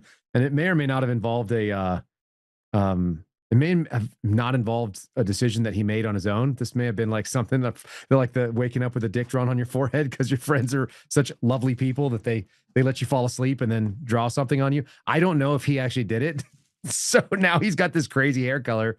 And the answer to me is always like, are you sleeping with Owen Schroyer? Do you have some vested interest in his physical attractiveness? They don't. Well, they always make the excuses is that I don't like what you're saying about Donald Trump, so now I'm going to be mean to you about the way you look. And it's like, let's just address things as they are. Can we just do that? Can we have like a little bit of good faith argument that the things he's saying are the same things that I'm saying, which is the same things you're saying, that as far as diagnosing the problem. And he's just like, hey, can we fix it? People always want to go to the thing they can do. I'll tell you another version of this. I pointed out to people that I bought an electric lawnmower, which is really funny to me, Joe. I've got more commentary. Lawnmower? What's that? You bought an electric lawnmower? I bought an electric lawnmower. It's battery powered. Hear me out, because I'm about to change your mind. And you know I'm going to do it because this is the way it works. I bought an electric lawnmower, and it is the most commented on thing that I've ever said out loud on my podcast. And it should be. By a lot. And it's not even close. So if you're like, what was the most common thing that was ever talked about? The electric lawnmower. It's a daily topic in the chat in the morning. It's a daily commentary of people like, go get your fucking purse, man, like you nerd, whatever. And like all this stuff. It's like not nice people saying not nice things about my electric lawnmower that they don't have to use, by the way. They don't have to use it. They didn't spend any money on it. It doesn't bother them at all, but they have thoughts about it. And the reason is because the more mundane the topic and the more universally we can weigh in and the opinion means nothing whatsoever, the more likely we are to have one, because there's no responsibility involved in, I care about your lawnmower. Right. Now I'm going to convince you that the electric lawnmower is the right answer. Are you ready? Now, if you have a huge property and you got to have a riding mower, it's different. But if you're a push mower, self-driven mower kind of guy, your grandfather made fun of your father for buying a gas-powered mower and called him a pussy. Yes. Period. Like that's a fact for all of us. Yes. That's what happened. Yeah. The masculine, manly men who say, well, it's got to be gas powered. All I'm saying is you're a dinosaur. You're in the past. I have a lawnmower that requires no fuel, no oil, stands upright and folds into a little compact thing. It has rechargeable batteries that'll do the entirety of what it is. And one set of batteries will work on my weed whacker. It works on my blower and it works on my mower. I've got headlights that are built into my freaking mower and my wife can move it around. It weighs nothing. and it doesn't make extra noise, and it's not smelly, and it can be stored in places without leaving any kind of fumes or anything else. The electric lawnmower is superior in every single way, and it is the thing that people one day will also be like, well, back in my day, we had a battery mower. You're riding on this freaking robotic hovercraft thingy. There'll be another version of it where people will do it again. This is the way of the world. I don't know how much The more further you can inventive go, technology. This is, robots. George Hill already has one. They dock and stuff like that. They're on tank treads, which is epically strong. Tank tread. Really? Tank tread robot. Are you talking about the thing I saw on Temu? That's not real, is it? No, he has a robot that he did a LiDAR map of his property, and it rolls around up and down hills, and it mows the entire property, and it goes into its own little housing unit where it recharges. All right, And, what is this? It's a mower. It's a robot mower. It's a rower. It's a robot. mower. Yeah. Dream LiDAR? That sounds right. Is that what it is? I haven't seen- $2,400? What is it? 2,400? Yeah, that sounds about right. Yeah. It's like $2,000, $3,000, somewhere in And that it's range. an EcoMaster, and it basically just does it for you. Yeah. Robot lawnmower, all-wheel drive, wire-free, no RTK, four-wheel drive, 38% slopes, cutting 15.8 inch width, half controlled for 0.62 acres. So they have it for acreage. Interesting. Yeah, I think George has 1 acre and he's got his running, and I think his is actually on treads. So there's other varieties of those things out there. Just saying that's the next thing, but mine's pretty good. Well, if it's on treads, I don't see one that's on treads. They're out there. I think that's the one I saw on Temu. Yeah, I've seen this thing on Temu that has like the grinder in the front, and it's like running through it. Just you can It put looks cool, anything- but yeah. I don't trust anything from Temu. I think it's going to spy on us and kill us in our sleep. Okay, so what is the deal with Temu? Just so we're clear. I don't know. I think they're just an intellectual property knockoff. I think they're some sort of Chinese app that is allowing them all kinds of crazy access to your information and probably bugging your house with your phone. Because you have to have the app, right, to buy it. You can't buy it on the website. I think you can buy it on the website. Does the website work? It does for me. I'm on I've never Temu bought right one. now. I bought nothing from Temu ever. So Temu is it truly is like it says looks like DeWalt, and it has a thing that looks like DeWalt, but it's not DeWalt. This is just strange. Robot lawnmower. All right. So Yeah, you have to have a login. I don't have a login. I'm not giving him any of my stuff through Temu. All right. Anyway, So I won't buy from Amazon. Like Amazon shows up at my house, I'm like, you got lost on the way here. you're doing it the wrong way. So I Why? buy stuff from Amazon, then I return it, and then I buy it again, and then I return it a lot. Do you really? You don't do that. Ever since they screwed with Amy Nelson, I regularly order things just like, I'll be like, oh, I only need this one thing. So I'll order that one thing, and I'll order like 8 other things so that I get like shipping in the next 20 minutes or whatever it is. And they show up in an hour, and then I just return all that stuff all the time. Oh, you do? And there's All the no penalties or anything for returning it? No. That's a brilliant idea. Just tell my wife. Huh? Yeah, I mean, I think they do some evil stuff. It's probably not awesome. I mean, I'm not hurting the product. I just give it back to them. But I just make them, since the only thing that Amazon is really providing of the deal is the delivery part of it. Yeah. So yeah. So I mean, they're holding on to my money for like 24 hours or 48 hours, whatever, but it's on a credit card. Doesn't bother me. doesn't bother me either. Okay, so Don't check bother this me out. none. Okay. President Trump directed Acting DNI Bill Pulte to declassify all documents related to the 2020 presidential election to prove it was rigged. This just happened, Mhm. right? In addition to that, Tulsi Gabbard, and this is where I get back to being white pilled. So I'm going to take you through this a little bit. Tulsi Gabbard, go ahead and put it up. If she's right, this could be the biggest political scandals in modern history. And Tulsi Gabbard laid out what she says is the key findings of the House Intelligence Committee report into the 2017 Intelligence Community Assessment on Russia. Look who you're reading from, though, buddy. No, listen to me real quick. No, look who you're reading from. That's a BS source. That's an InfoOp source. No, just follow me. I listened to what she did. I listened to her say it. I just Go the guy down that to you're the quoting video. there, Go down to Jim the video. Ferguson. Okay, go ahead. Right. So look, take the source, put it away. By the way, you could have gotten this. I asked them to pull this up. You could have gotten it from any number of other places. Matter of fact, I think this is a copy and paste from that. I know. Here's what I want you to do. What? Find out when her statements, after we watch the video, find out when they originally ran. In 2025, December 2025. Right. So look, there's a reason why I'm bringing that up, because okay, if you can't get things moving in 6 months, you should be able to get things moving in 6 months. But you would have gotten it moving in 6 days. I would have gotten it in 6 hours. It would have been That's done. what I'm saying. I would have sent the cavalry out. I'm assuming that you would have had I'm assuming you would have had COVID and you were so sick that it took you 6 days. But we're now 6 months in. So anyway, the speed of government is intentionally running the clock out, and that's because the system serves itself. Because it's a self-licking ice cream cone. Yeah, because you can't vote your way out of this stuff. But you can if we actually give back our system. If we're giving back our but you got but there's a vested. You're asking the system to fix the system and give it back to the people that are supposed to run the system. And the system doesn't do that. The system is what it does. And what it does is it centralizes power. It grows its own capabilities, and it does so at the cost of the things that it should be doing, which is, protecting the American public from force and fraud. That's the purpose of the government. It's got a goal. It's just not, they've changed the goal. The goal of the government now is to preserve the government.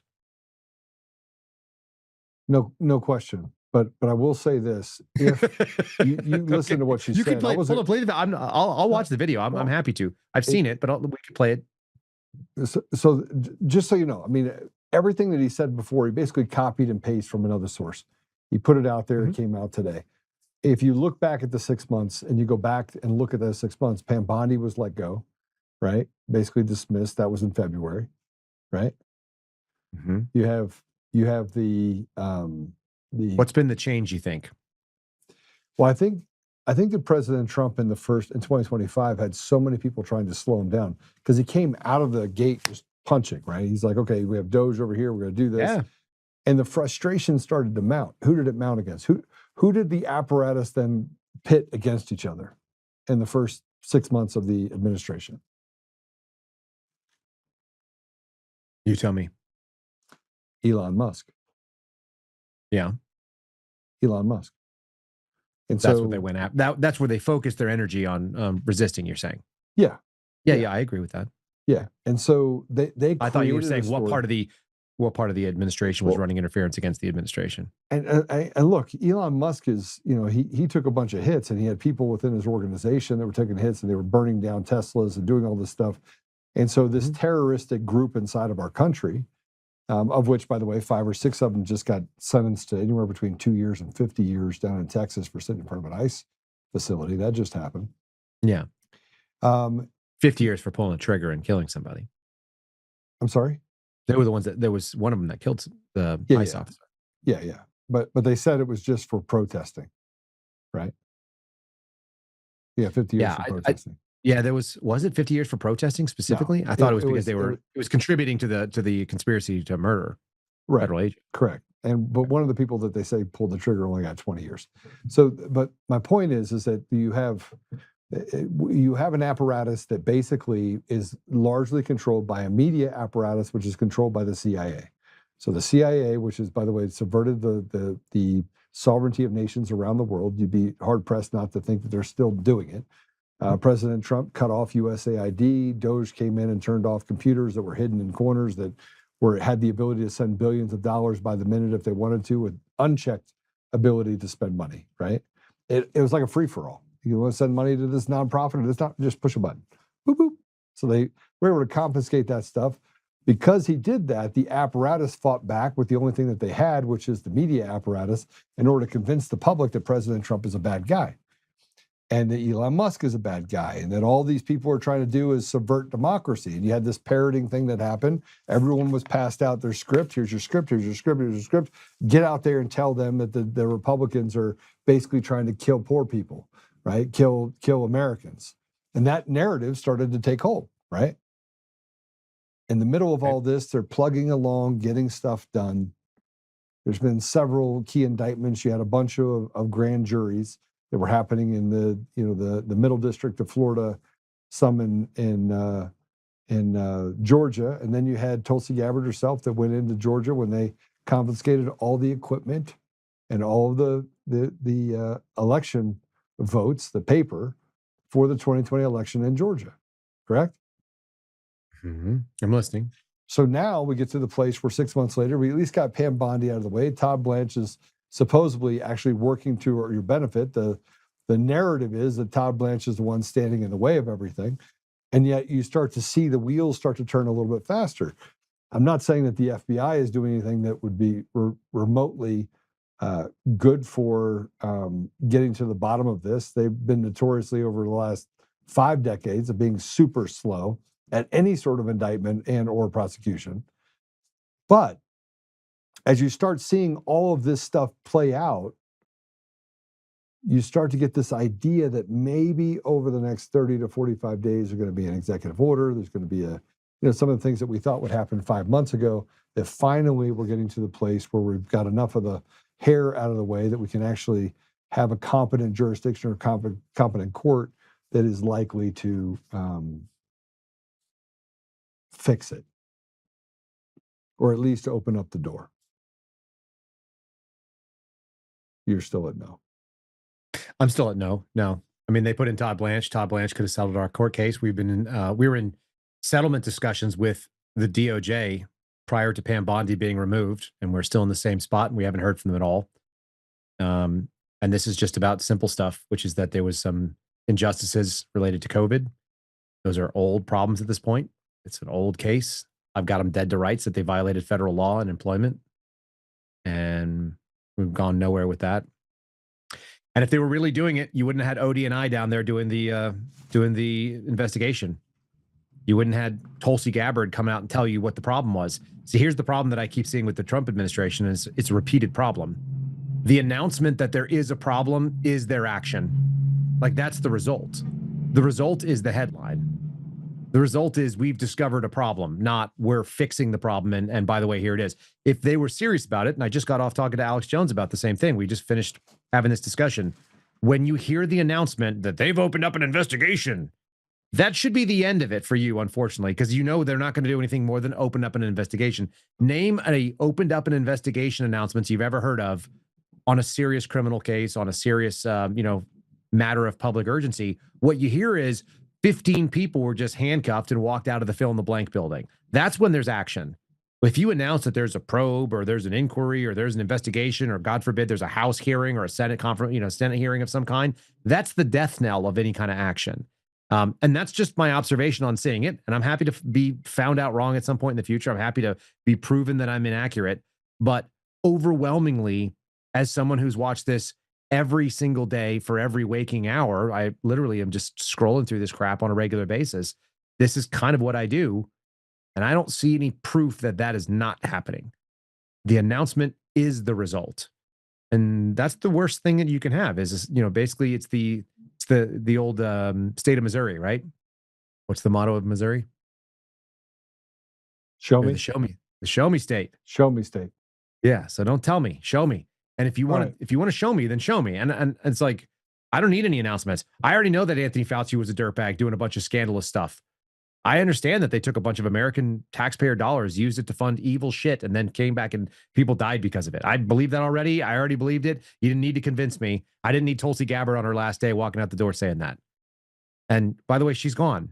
So her video of her saying it, I had friends that work. I have at least a friend that worked directly in the group that was doing the work that we think should be done. And he just retired.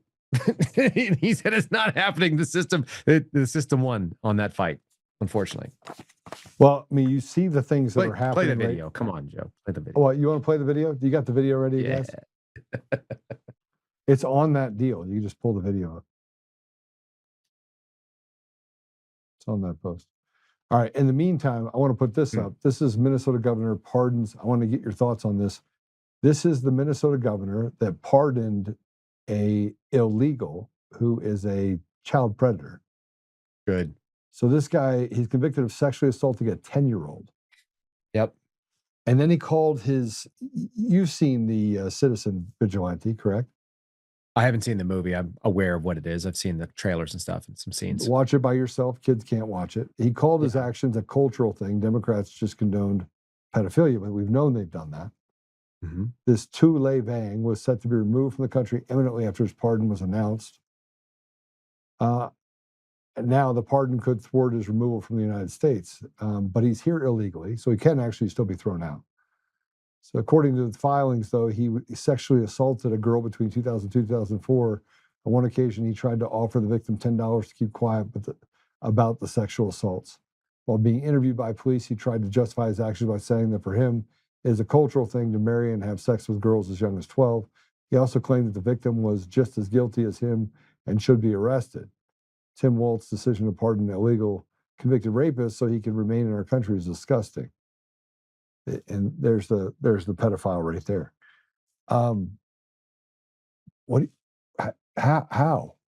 How is it even something that would make let's say we have the top 20 list that President Trump has of things to get done. Let's say you have a top 50 or 100 list for a state like Minnesota. Crime is through the roof. And he decides, you know what? This is on my bucket list. I need to pardon this pedophile so he can stay in the country. What I don't hear is father of sexually assaulted girl executes dipshit predator who was just pardoned by the governor. Yeah. Why? Sorry, I came home the other day. Little kind of unrelated personal story in some ways, but it's the mindset that I don't think is there right now. But I want my kids to know that this is the mindset this is the father that they are growing up under, for better or for worse. My wife who did she take? One of my daughters. Yeah, I think one of my daughters. Took one of my daughters, went and had some coffee, sitting at a coffee shop. On the way back home, they were driving past our old neighborhood, and my father-in-law had sent a package for one of my daughter's birthdays to the old neighborhood house, which we haven't been in 18 months because he's not paying attention to anything, doesn't know what we're up to. Father-in-law thing. So my wife decides she's going to swing by, sends me a text message. I'm going to swing by the old house and see if they happen to have this package. And what we know about the old house is that there is apparently like a single man living there and maybe a man with like his teenage or adult son. And that's all we know. So I don't know anything about these people. I've never met them. I've never gone back by. I don't have any reason. She stops by. We're on Find My Friends kind of thing. So my wife and I share. Obviously, the Chinese can see it too, but we can see where each other are in real time. And that's helpful all the time. You know, is she at Costco? Cool. I'll go straight to Costco. I won't stop at the house, whatever. We have the kind of tracking thing. So she goes, I look at her app and she's basically right there at the house. And it looks like she's walking around. And this is probably because of the pinging of the Wi-Fi and pinging of the cell phone towers. It's not giving like a great, 100% accurate, but it looks like she's maybe walking around the house, like looking, seeing if somebody's there, this kind of thing. She's there for like 15 minutes. I start getting concerned. I text her like, hey, everything good? Just checking in, make sure everything's fine. I get no answer.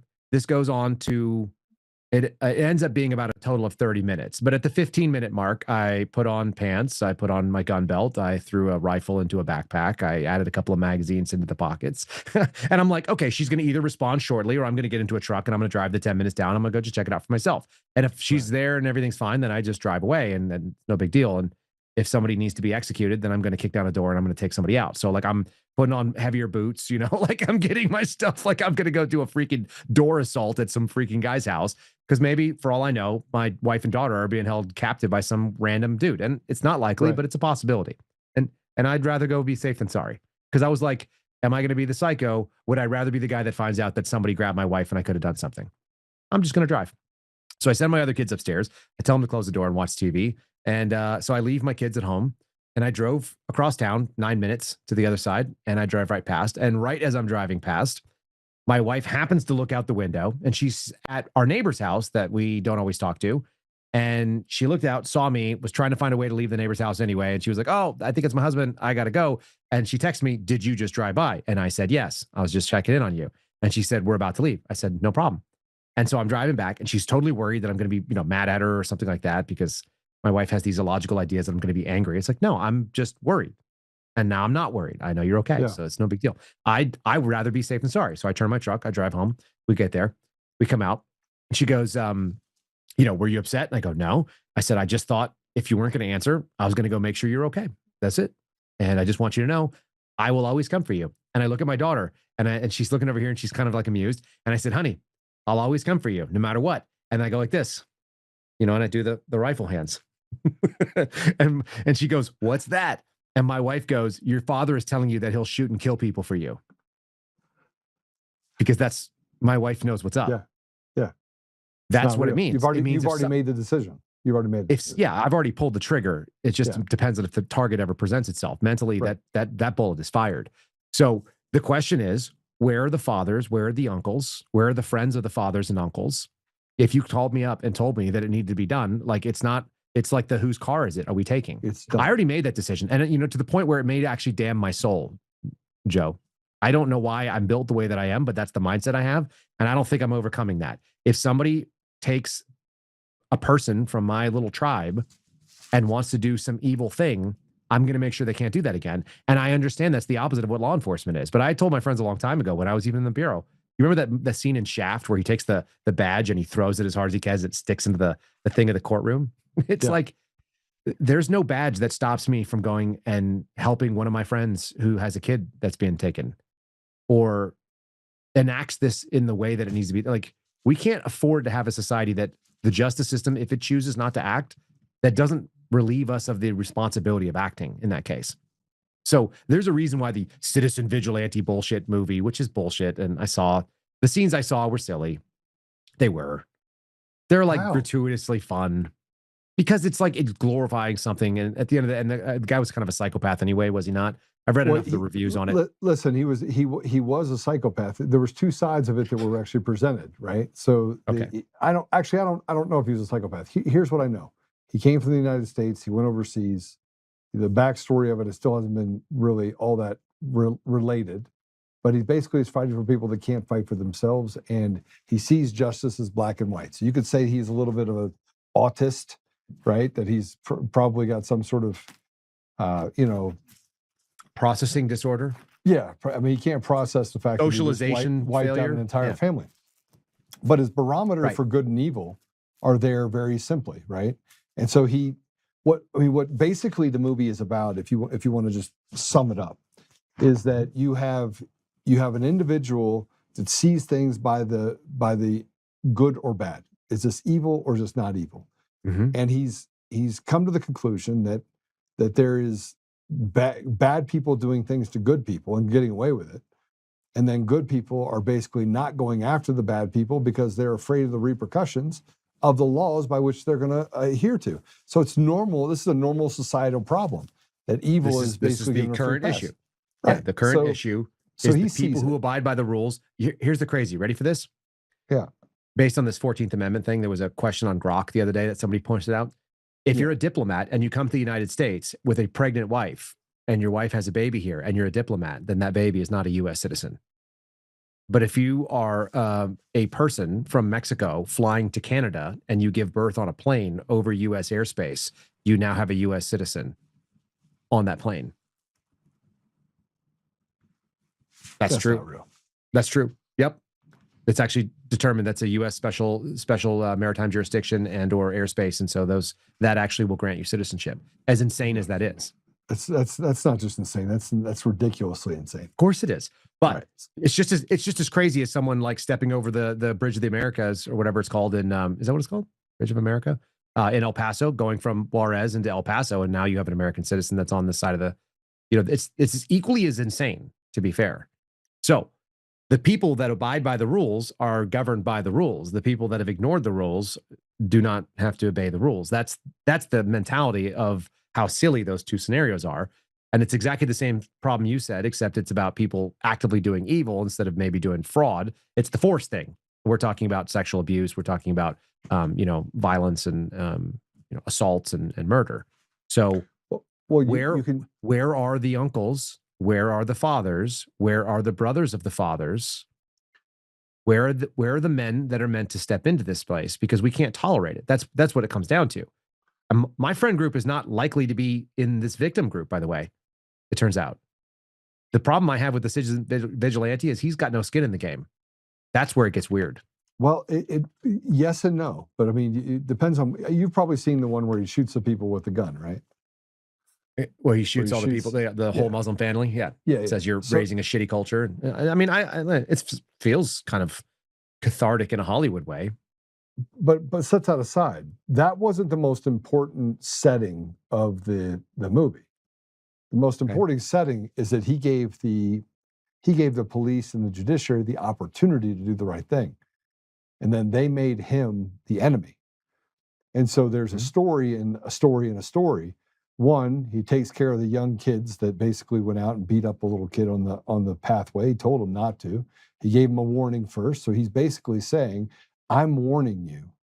So I feel like this is kind of like the old Huck Finn book that you read when you were in high school, right, or middle school.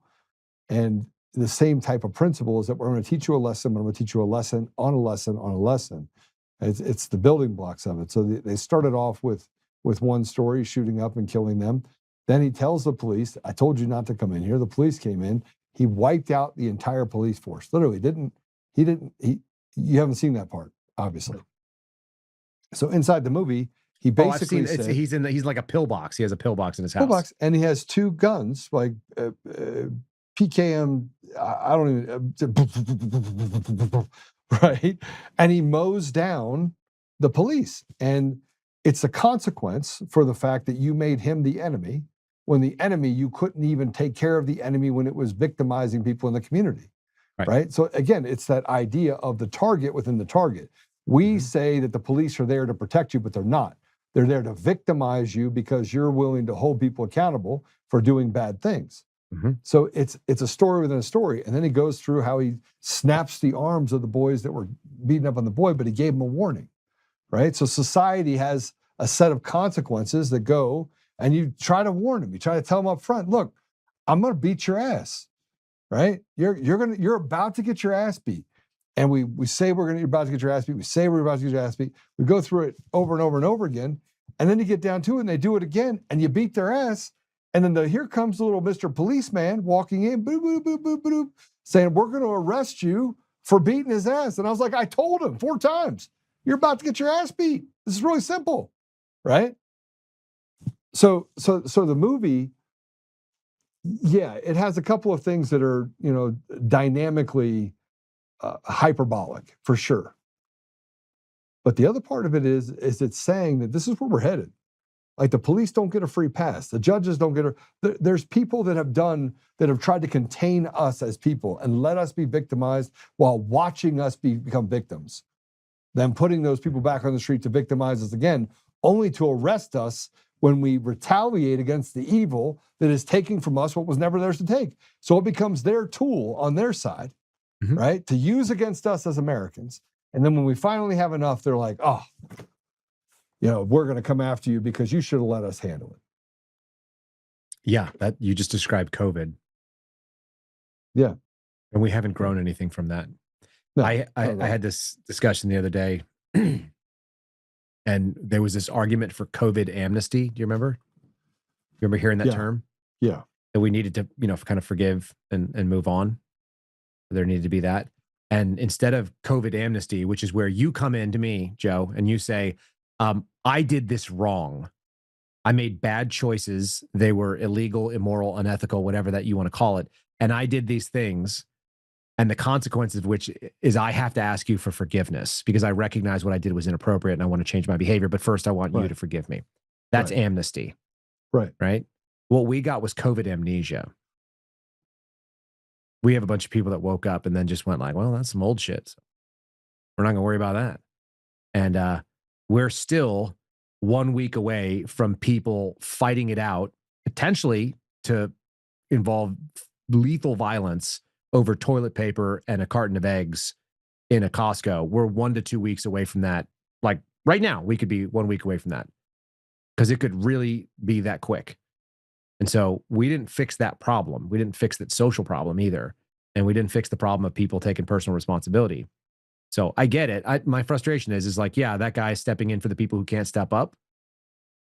It's not his fight to have. That's the thing that frustrated. It's like, that's not your fight. Your fight is if people in Europe wanted that, and apparently they do, and not all of them do, and obviously the system is set up that it's going to punish anybody who goes against it, Tommy Robinson types or whatever, you're going to have this experience that's going to be, you're going to be exploited by the system, and they're going to just target you because you're the nail that is standing highest. So you're going to get the hammer. But what's going on in Minnesota? Minnesota is salt of the earth as a place. It's the place my grandmother was born. My grandmother was born there, 96 years ago. She just passed a couple weeks ago. And it's like that Minnesota that she grew up in is not the place that currently exists. Not even close. Where did Minnesotans go? They're overrun by people from Somalia. That's insane. And there are arguments that they gave them their own, they took away their state flag and they built up a new state flag. The Somali state flag? The Somali state flag? Have you seen it? Dumber than a rock. Oh yeah, I've seen it. And it shouldn't be allowed by the people. The people are being held hostage again by people that don't deserve to take the entitlements, that are basically treating Americans as if they are their slaves. And whether that is a religious mandate from a religious group, or whether that is a illegal, cultural mandate that they're capturing their country or the state, it doesn't hardly matter to me. I don't care about those people. I want them out of my country. I want them out of my community. Yeah. And the people that embrace those people in that community because they want to say that they're a bleeding heart are not doing it from a position that they recognize that they're taking anything from them, because most of those people don't have anything that they've contributed to society at all, period, anyway. Right. Frankly. Yeah. Those are the ones that are the loudest voice, are the ones that are getting entitlements and giving entitlements to other people while stepping on the throats of Americans that are having to work 40, 50, 60, 70 hours a week. Yeah. Well, that's the whole point of when I said the fundamental deal has to be hard work eventually equals you succeed. That's the American bargain, period. Yeah. And there's a work ethic that's involved. And if you're from anywhere else, we'll embrace you. We don't really care about that. We don't care what you look like. We don't care about your skin color. We kind of care about your creed, because your creed says a lot about like what you value. But as long as you're willing to put the same values up culturally that we have, which are Christian values, then yeah, come on in. Welcome to it. But the problem is that, as I think we've articulated, is that we're not dealing with that fair bargain. And I don't think Americans are seeing the bargain that they're expecting. They had a guy that came in, he said he was going to try to restore the bargain, and we haven't seen it. We got Tulsi Gabbard's giving us nice speeches. We've got people who claim they were going to go clean out federal agencies. We had 20 core promises that were going to, quote unquote, make America great again. That assumes a couple things. America was greater in the past. There's a nostalgia for that greatness, and that it can be reachieved. And the mechanism by which it was, quote, America first, taking this country and putting it up front. But I can't make them do that. I saw them promise it. I voted for it. It doesn't seem like it made a difference. You voted for it. You wanted the same thing. We share that same value. And at the same time, it's like, okay, well, I'm just going to take people at their word. If they promised me something, they're in the position theoretically to be able to deliver it, and they don't, and they can't get their party on board to do it. And that's what they said their party's values were. What I see is a group of people that just want to be in the opposition. It seems like there's a lot of money to be raised if you can complain about the problem. And the worst thing that could happen is, God forbid, you're the dog that catches the car. And now you got to figure out what to do with those hubcaps. You were chasing them. It was all good when you were loud and barking. And the minute the car comes to a stop and you're right next to it, and you're like, now what do I do? I'm a dog and it's a freaking car. And that seems to be the way that you see GOP governance work. It's make sure you get ineffective people in there, because God forbid they actually try to do something. If the impact happens, then the whole house of cards come down, and we might actually get the system that people wanted. And guess what? That'd be hard on Americans too. It would be a lot more responsibility shoved back on people. And so it's more fun to just cheer for like a football game. It's more fun to like cheer for politics, because that is our modern sport right now. That's the most talked about sporting event right now, is national politics. And state politics is the second most. That's like the college football level. We literally cheer on politicians as though they are gladiators. Yeah. Yeah, but they're like pussies, gladiators. They're weak and dumb. They're not. They have no appetite to do anything other than to commit other resources to fight their battles for them. They're very weak, and they don't want strong leaders. If you have a political party that thinks that government is the answer to every problem, and that's essentially what your modern political left looks like, that's what progressives say, that's what Democrats are more or less the core version of it. That's their argument. Government answers all problems. The Republican answer is different government solves every government problem. There's no political right wing in America. There's no conservative part of it. And the stuff that they ran on, Donald Trump was about 75% conservative-ish values, but he's a 90s Democrat. Somebody was like, oh, does he know he's talking to the AI ghost of Teddy Roosevelt, that Teddy Roosevelt was a big government liberal? It's like, so is Trump. He's a big government liberal. His wife just came out and said, we need to protect the LGBTQIA plus, and we need more lemon pledge. Booyah, Navy. Booyah. Did you see that? Yeah, I mean, look, I've just... Booyah, Navy. I'm going to get myself in trouble if I respond to this. I so dislike first ladies as a general rule. I'm like, who are you? Nobody cares. If you have a plumber coming to work on your plumbing, I don't care what his wife thinks about anything. Honestly, it's just like, it's completely irrelevant to the job that's out there. Just stop. Like, Joe, am I wrong? No, Okay. not at all. All right, we're at the end of 2 hours. We are done. I had so much more stuff to go through with you, but we think we got a lot off the table. I get to pray us out, which is good. Or you want to pray us out? Pray us out. Huh? You pray us out. All right. So with that said, Apple Podcasts, Google Podcasts, Spotify, Pandora, iHeartRadio, tune in and more. Yeah, I'm wearing a tie. I hope you guys like it. A lot to go on. That's why you got to pray us out. I got to pray us out because I'm wearing a tie. A lot of cool things that are happening. So I have to wear a tie now. So it's different stuff. Also, you're the ambassadors of truth. Go ahead and share it. Yes, I do recognize that we are being shadow banned. Thanks for using Untamed Nation as your tool. If you want to make sure that you get information from us, just text freedom to 89517 and we'll send you something when we go live. All right. Hey, Kyle, it's always good to have you on. Always. I'm still in the white pill deal. You're not gonna get me all the way to the black pill, but I understand your perspective. We talk a lot about this, so it's good stuff. It's really good stuff. All right, I get to pray us out. Father God, thank you for the opportunity to be here with Kyle. Thank you for just the veil that you've been able to release from us and pull back so we can see what's really happening in real time. It's this ridiculous time to be here, Father, born at a time such as this, alive at a time such as this, recognizing the trials that we're going to have to go through, and just the future doesn't necessarily look all that great from the surface. But we do recognize, Father, that it is your plan. It's not ours. And so, Father, we are grateful for our friendships. We're grateful for the journeys that we take, even when they're painful. And we're grateful for our salvation. Father, I just ask you to be with Kyle and to protect him and his family, and to protect his words, protect the truth. And Father, we do pray that President Trump is able to, drop the proverbial hammer, but we also know that things happen in your time. Help us so we may understand what is happening, Father, but more importantly, that we may commit ourselves to do your work, to restore you to our community, to our country, and to overcome this evil, this pervasive evil that seems to have consumed us.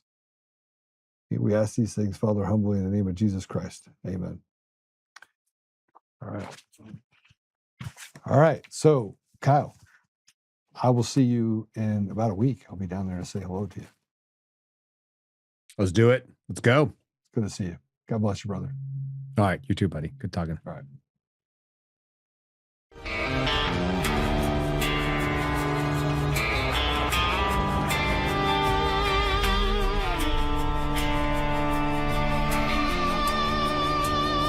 Rise up untamed in the heart of the fire where the wild ones roam. Joe Oltmann's calling, bringing truth back home. From conservative daily to this untamed fire, we shatter the silence, lifting spirits higher. No chains can hold us, no lies can prevail. Authentic and fearless on this rugged trail.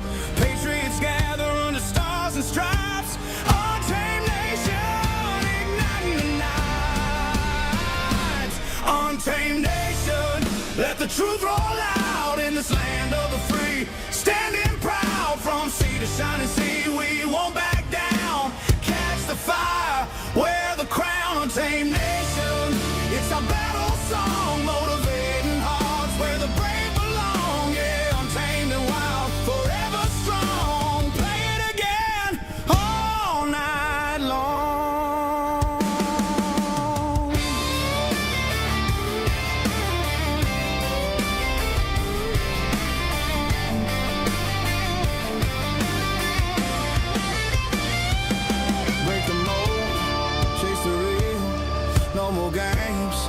find a heel. Joe's voice leads the untamed crew. Truth matters through and through. Untamed nation, let the truth roll out in this land of the free. Standing proud from sea to shining sea, we won't back down. Catch the fire, wear the crown, tame nation. It's our battle song, motivating hearts where the brave belong. Yeah, untamed and wild, forever strong.